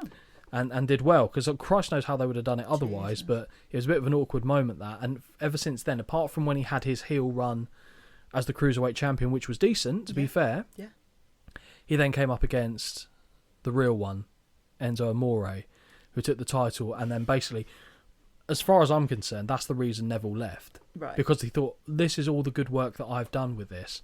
For it to then go to someone like Enzo and make a mockery of it all. Okay, I do. That's going to be it for me. So I get it. I just feel like he could... To be fair, he hasn't done overly that much in AEW. He's had some really good matches, don't get me wrong, but I don't know. I feel like he's missing that one key run. For me, if I was AEW, I would have potentially tried to get it in a scenario where you've got Pac in the main event for a title, or have Pac and Will Ospreay be the big match that you're building towards at a Wembley show. But anyway, doesn't matter. But that's my thoughts. Okay. And all that from you calling him a prawn. We now get a promo backstage for the challenger for the NXT title, which shows a myriad of slow motion footage of Neville in midair. A number of aerial feats as the footage continues, and we hear the man himself say that a ladder match should and will be his speciality. Were you aware it was a ladder match? I think they'd kind of signalled that it was already. Even the photo on the network has got ladders in the background. Yep, that's true. Fair point. Knowing what Neville's like, did you think, oh, Yes. I did the same. A number of... we've done that. With that promo out of the way, we see a package highlighting the evolution of the WWE's training facility and NXT as a whole, showcasing the stars of tomorrow. We see the likes of the Wyatt family, who I should have mentioned as well, got promoted to the main roster, Big E and The Shield all having transitioned to the main roster to highlight the pathway from developmental.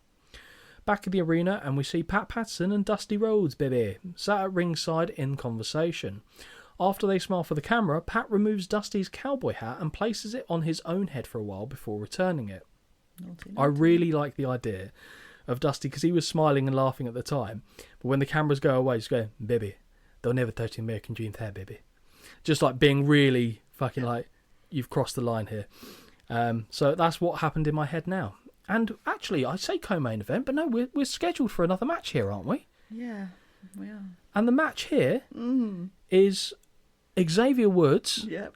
versus Tyler Breeze. Yes. You must have thought, how, okay. Yes. Yeah. Yes. When I hear the music, my heart immediately drops as I expect Brodus Clay to make his way out for the next match, but thankfully it's Xavier Woods. That's the Funkadactyls music, wasn't it? Yep, which was with Impressive, Brodus Clay, and before that Ernest the Cat Miller. So it's had some legs, this song. I hate the music, but the wet afro flick in the ring works great in my opinion. Holly, Yes. thoughts? Isn't it brilliant? I've literally put the wet hair flick. Brilliant. Genius. Yeah, the James Brown. Yeah, it's it's really good. Really good. Very, very good. His opponent for the night has an entrance I can certainly support in full, although it isn't at its peak just yet. No selfie stick, but the arrogance is top tier. So good. For such a nice bloke as well. Yes.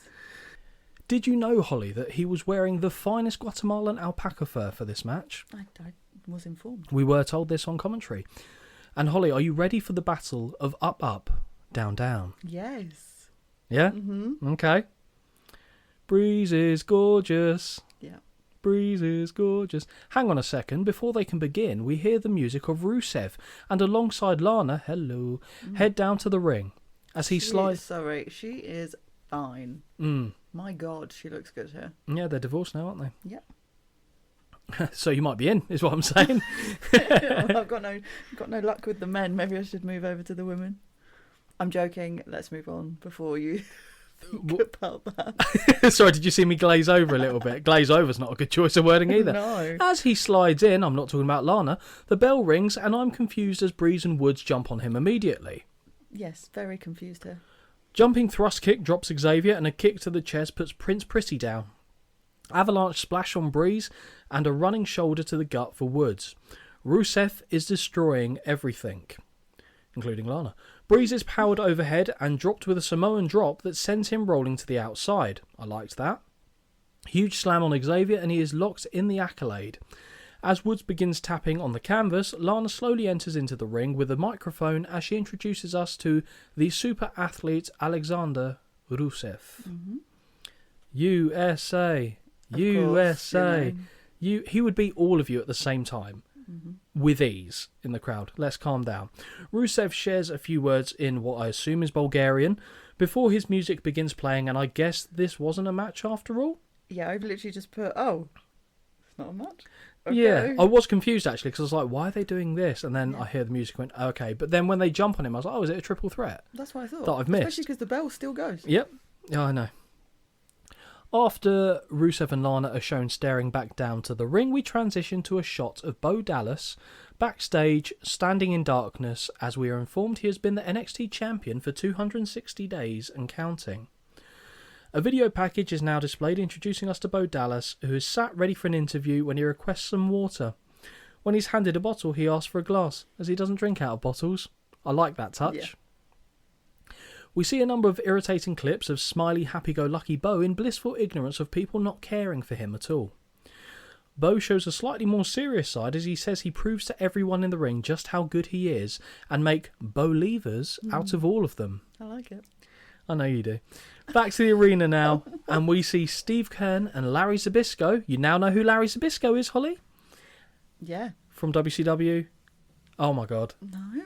Yeah. Who's this guy? He had the match with Eric Bischoff that was shown on Thunder from the pay-per-view. Yep, I'm there. Thank you. There you go. Jesus. Been a long day. It has. Before we go to the main event, we get a promo package of the announcement from Triple H making the main event a ladder match. It's pointed out that neither men have been in one in WWE before, and clips of the two are laced with action from ladder matches in years gone by. Aren't they just? You want to elaborate? My favourite man's in there. 2 of them anyway. Razor? Well, yes. Sean? Keep going. Oh, I can't think of any. Who else has been in a ladder match? Can't be Jeff Hardy. I mean, Edge. Is Edge in there as well? He's in there and all, yeah. Okay. Who's the other favourite then? Well, obviously it's Yeah, it was Jeff. obviously. Guess it's main event time. Stop it.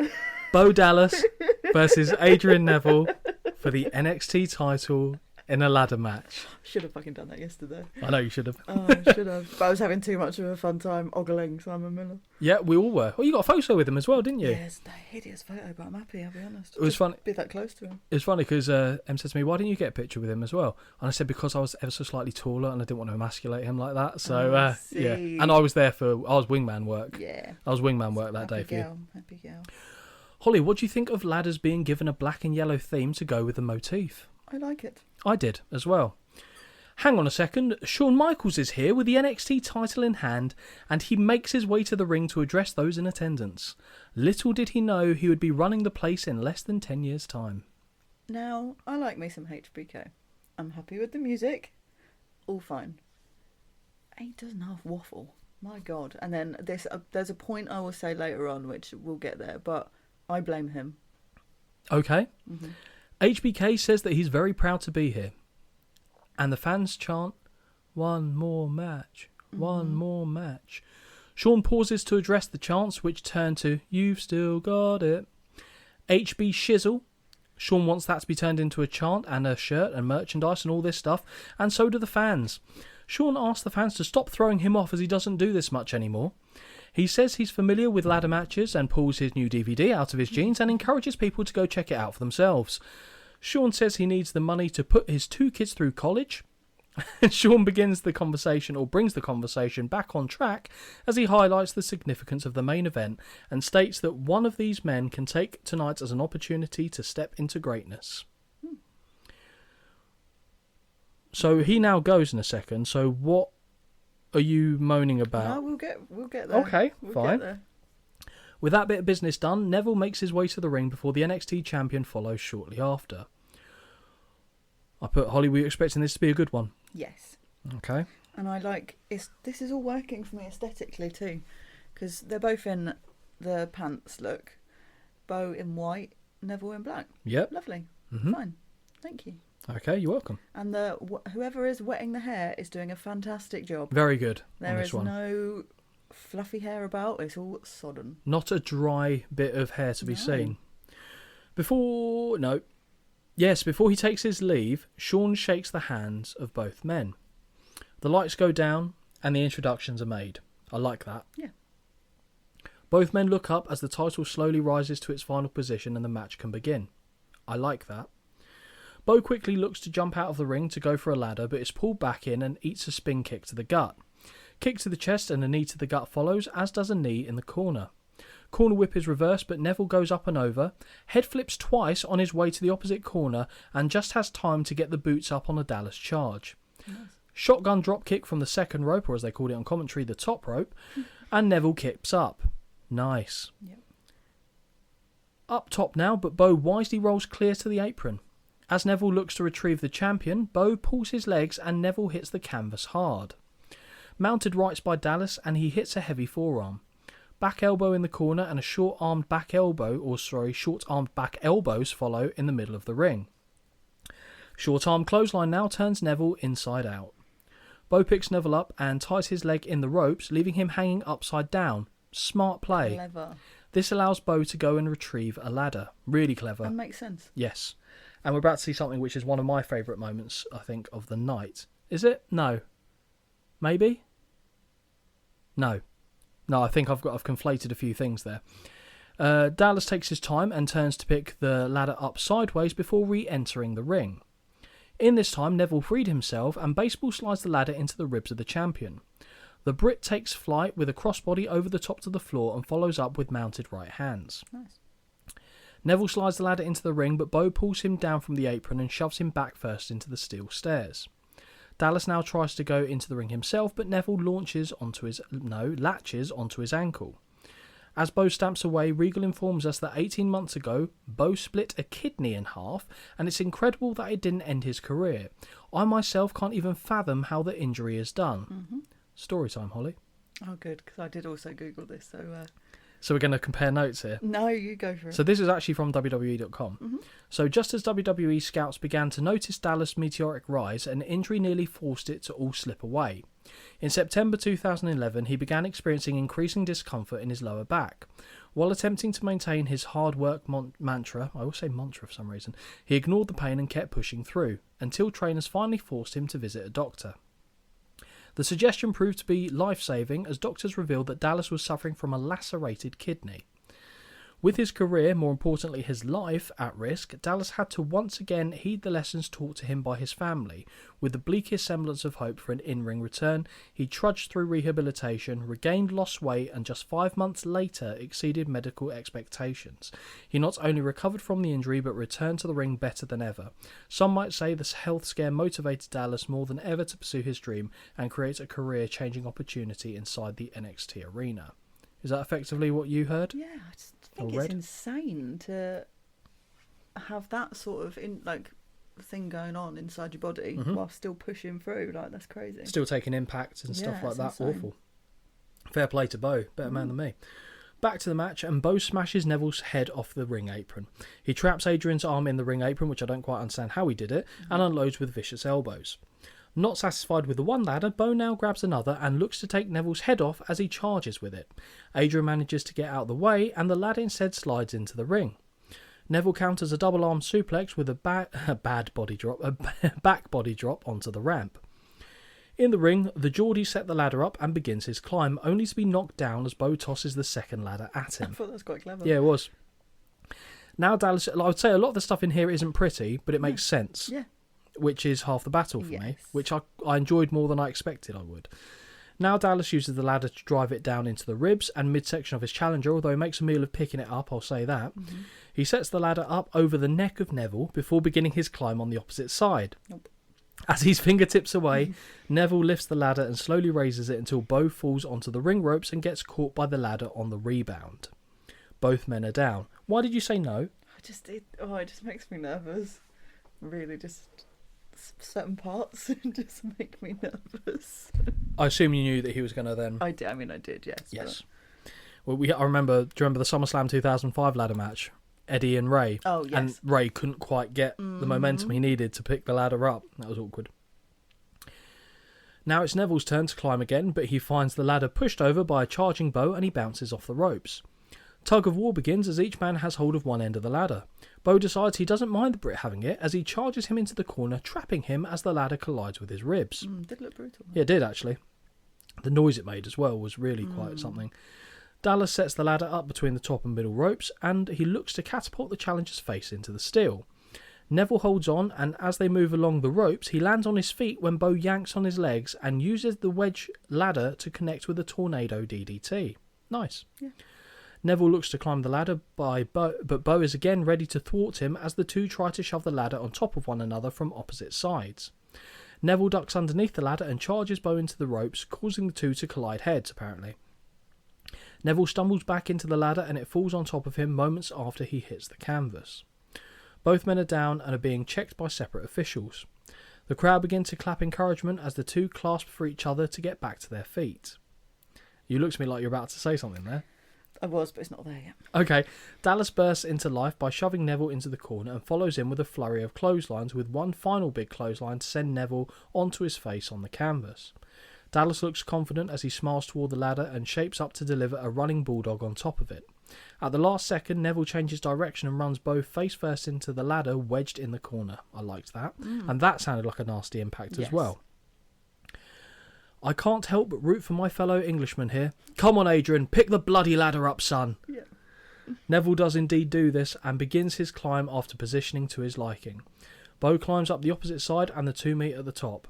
Dallas uses Neville's arm to pull him into the metal on 3 separate occasions before they drop down to the canvas and Bo tosses the Brit onto the apron. I was concerned watching this bit when he's holding his arm and pulling it through, because in my head I'm looking at like weight difference, and every time he yanked him I thought all he's got to do is yank a little bit hard and that ladder is going over. And that's obviously not what's meant to happen. I thought that as well, actually. Neville blocks the right hand and lands a loud kick to the face that puts the champion down onto his back. Up top goes the Geordie, but Bo is quickly back on his feet and pushes him down onto the ring apron and outside. Bo slowly crawls towards the edge of the ring but stops and smiles as he realises he's in prime spot to pick up the win. Very good. I liked that. Very good. Dallas slowly, it gives me confidence as well for the Uncle Howdy character, being able to kind of do that stuff. Dallas slowly begins a climb from his knees. This is the bit I was talking about. Insane. When out of nowhere, Neville springboards to the top of the ladder, inches above Bo's head. Excellent, excellent spot on the camera position where you just see feet suddenly there. Spot and on. Bo look up was brilliant. Brilliantly so done. Good. Dallas slowly begins to climb. Neville does that. Works beautifully. As Adrian is clawing for the title, Bo is right behind him on the ladder and clubs away at his back. This is the bit where I thought he was going to go teeter-totter. I thought he was going to suplex him off the ladder, and I was like, no, thank you. But they were both on the same side and pulling that way. Yes. So they had to make it look like they were pulling whilst trying to keep the ladder there, because a couple of times it started moving. Yeah. Oh, good God, he's trying to German suplex the challenger off. Neville holds on and elbows Bo down to the canvas. The champ doesn't give up though and is now looking for a powerbomb, which he hits on the ladder wedged between the ropes. Neville is in a heap and Bo is scrambling to set the ladder back in place. No, he picks it up and charges at Neville, who gets the boots up. Bo charges once more without the ladder this time, and Neville picks him up and drops him back first on the ladder instead. Neville bounds to the top rope and connects with a red arrow landing directly across the legs of the champion. NXT. Adrian sets up the ladder and Bo has rolled to the outside, but at the last second he's back into the ring and trying to scramble up the ladder. Too little, too late, as the Brit unhooks the NXT title and crowns himself as the new champion. These are nights that make you proud to be an Englishman. It's weird because his voice is like, he's trying to do the Queen's English, but he's from Blackpool and it still doesn't quite correlate to me. Smoke billows from the ceiling as Neville throws his mouthpiece down to the canvas and lifts the NXT title into the air. The new champion celebrates his win, and we even see John Cena standing in a suit in the crowd applauding. Doesn't look happy though. Regal asks if that is a look of concern on Cena's face, perhaps. No. Absolutely No, it isn't. not. One last time, we see Neville raise the gold high into the air as the show comes to an end. Holly, what was it that you were annoyed about Michaels for? I mean, maybe this was just me, but I did enjoy that match. But the end of it, to me, was very anticlimactic. I get it. And in my head, I went, did he jabber on for too long that they then had to go, we've lost our last 2 minutes, you've got to end this now? I think they might have cut some bits out in the middle, but I was surprised as well with the ending. I was like, oh. Yeah, because Bo just rolls out the ring. And that's it. And then just it's tries done. to scramble back in too late. Yeah, and I was just a bit like, oh, okay. Fair. I mean, I did still enjoy it. Yeah. But, I mean, I gave it a 3.75, so it's obviously not as high as the Cesaro match. Because it was still very good. Yep. But just the ending was like, I was like, actually, you know what? Get rid of the bit before it with the playing around with Rusev and all of that. And give these guys a bit more time. I agree. It's just obviously that Rusev bit was there to make him look like a monster. And I think this year as well, so this is not long after the Royal Rumble, Rusev had appeared in that year's Royal Rumble as the NXT surprise entrant and had done well. And I remember, I think it was, because this was the year CM Punk left, I think, in the first place or something like that. And I think he was in, was it this one? It must have been. But he was basically saying to Rusev was like, oh, sorry, what do I... And Punk was like, you're supposed to look dominant. Like, throw me around, don't apologise, do what you're supposed to do, because they were both in that match at the same time. I agree. There was something that it wasn't a bad match at all, and I gave it 3.25. So it does come back up, not quite as high as you did, but it worked, because when I think ladder match, we've been spoilt a little bit, haven't we? We really have. We've seen some really good ones. We've seen some good ones, and this certainly wasn't a bad ladder match, Absolutely far from not, it. no. But it was different in terms of the only real high impact move was the red arrow onto Bo on the ladder. Which really also surprised me, considering Who you had it in the was match. Neville. I did think he was going to do not a Hardy, but like Off the top. he was going to do something from high up. But Yeah, it felt like an opportunity miss, but they Yeah. had to make sure that he didn't injure himself if he was Yes. winning the title. Of course. What I would have done, and I don't know how doable this is, or if the height would permit it, but I would have had like the ladder set up in the ring. Mm-hmm.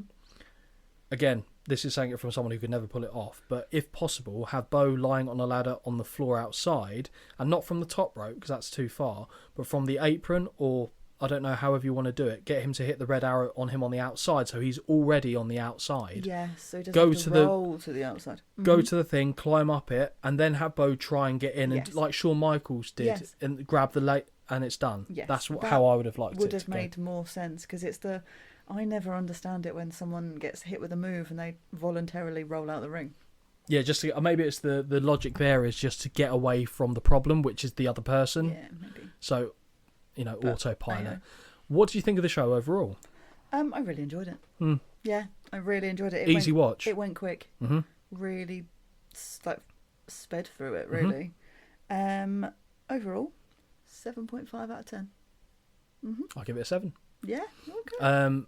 I've got a 5-star match in there. The ladder match was good. The Mojo match was a shame, I'll be honest. The tag match, you got the nice little surprise there.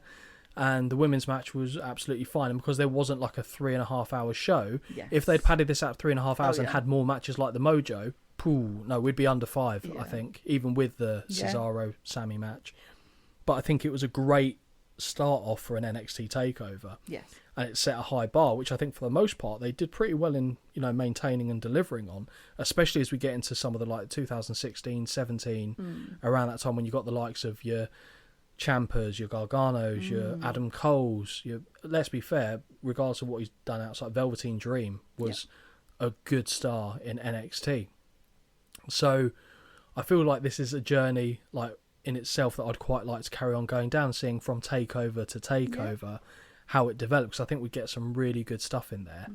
The issue we've got, and this is what I touched upon at the start of the show, is obviously for international audiences, the WWE Network, we've all had emails that says, as of the 1st of January, the network will not exist. Yep. You will not be able to access anything on there. Everything will be on on Netflix. I think the only exception is we're getting, is it Raw and SmackDown, or are they moving as well from BT Sports or whatever it's called now, Discovery, whatever. Really understand it, because then I was reading some news article that said, yes, from X date it's going to be unavailable.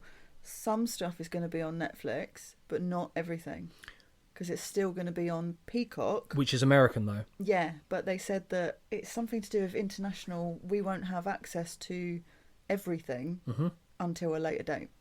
Yeah, so that obviously being what we do on a weekly basis, Who knows, eh? could be problematic. There'll be stuff on there that we'll be able to carry on, so we will just have a smaller list from which we can select, specifically WWE wise. My concern is more losing the likes of the WCW library, the ECW library, the stuff like the Battle Royal at the Albert Hall, because that wasn't on the network for the longest time. Yeah. So I'd like to think that Netflix, there'll be a lot of backlash if they don't do this right. Yeah. They have to, I'm not saying have everything there immediately, that's what you should aim for, but if you can't, you need to make sure that there's enough there to keep people going, okay, fine, we've got this for now, and then just keep putting it on there until it's back to the same point. Otherwise, we're going to have to look elsewhere to do more either AEW stuff or TNA stuff, but it's nice to have those options. Also fine. Yeah, it is yes, fine. It's having it there, isn't it? But It's having the easy. choice, it's like the thing as well. As soon as you're told, "Oh, you can't have this thing," you want that thing, don't you? That's what it's like. But we're not quite done yet. No, we're not. We haven't covered Holly's probably favourite part of the show. Oh, this was odd. This time. You're telling me. So yeah. Okay, so outfit of the night, because you didn't actually say what it was. How many contenders have we got? 6. That's outrageous. Okay, 6. It was slim pickings, so some Xavier really... Woods. No. Really? No. Okay, fine. Paige? She's in there. Emma? She's in there. I don't think Neville or Bo get in. No. I'm trying to think who else was on the... Cesaro. No, I Okay, didn't. fine. I did comment earlier. I didn't say it out loud, but he is someone when he in the pants stage. Yeah. Doesn't wear knee pads. Yes. Connor and Victor. Yes. Too cool. No. Okay, so who am I missing? So we counted the Ascension as 2 people. No, just one. Okay. Oh wow. So there's still a few. Stephanie McMahon. No. Triple H. Yes. Stephanie McMahon should be on there if Triple H is on there. That's Yeah, all I I'm know, saying. probably. But this is your list. It's Yeah. your list. So how many am I away now? 2. Lana. No. Oh, Byron Saxton. Fuck off. It was a good Do you want suit. me to just Oh, tell you? Tyler Breeze. Yeah, of course he's in Of course there. it was. I think Xavier still deserves a shout, and one more I'm missing. That is, and it's not really like. I think when it's the John shows Cena. like this, he is a man that looks impeccable in a suit. But the amount of money he probably pays for them, I don't blame him. Yes, Like eras like this, it's hard to because they're all quite pick good. people. So sometimes I have to go a little bit outside the box. Okay, so I'm missing So, one person, so go yes. for it. We Enlighten had me. obviously Triple H in his lovely suit. He could wear anything at this point and look great, I think. The Ascension, I've put. Obviously, I told you my thoughts on that earlier. Yeah, Emma and Paige, the gear, all very purple focused. I'm fine with that. I thought you might be. Tyler Breeze, the waistcoat, metallic tights, the fringed like bits around the feet, and Sami Zayn. I Because nearly his- said him. His tight, I really like the fact International. that his tights had the flags on of everywhere that he'd worked. I really like that touch. You heard that on commentary then? Thank you. I do Yes. listen sometimes. Yeah, well, Not all the time. no, fair. So, outfit of the night. Okay, so for me, out of the ones you've said, Tyler Breeze is the best outfit. I can confirm he is the winner. Hey, Yeah. I'm pretty good at guessing where Yeah. you'll go with this, to Yeah, be fair. yeah. Quite happy with that. So, Yeah. Tyler Breeze has been added to the wall of winners in Holly's little segment, not to I like belittle that. it, because The wall of winners. the wall of winners. We'll have to go back and see who's on the wall of Yes. winners. The wall of Walla winners. Walla Walla Bing Bang. The cartoons. Ooh ee, ooh ah ah. But before we put this one to bed, Holly, please can you do the honours, as always, without saying no, of leading people towards the social medias? wintwicepod@gmail.com and wintwicepod on everything else. And what can they do on everything else? They can contact us. They can can. request some shows. They Assuming we can have them. Well, yes, they can watch some lovely reels and shorts on all Yes. of these, or long. Listen to us. Yep. That's pretty much it. Yeah, we're still doing well on the YouTube front. I think we're 2,900 subscribers or something like that. Hopefully, in the not too distant future, we'll be able to, step up and become partnered with YouTube. But we'll have to see how the cards unfold with that. But again, like I said, a bit of a passion project for both of us. We do it because we enjoy it, and everything else is gravy. I've enjoyed this show. Yes. I enjoyed the show and the recording. Oh, that was good. And I think we've got the next one lined up, which I don't want to Yes. announce just in case something goes terribly wrong. Yes. yes. But back on another journey, shall we say, that we haven't been on little for a march. while. A little march of sorts, yes. But thank you everyone for listening. Hopefully you have also enjoyed the show and the ramblings of two Southerners, I guess, with mixed heritage, shall we say, to get to this point. Mongrel is how I would describe myself. I didn't want to put myself in that category, but fine, Oh, if I we're put doing myself that. in there, so- Well, if you are, so am I, sadly. But yeah, thank you very much, everyone, for listening. Hope you've enjoyed it. And until the next one, take care. Until next time, this has been a Win Twice Wrestling production. Peace out.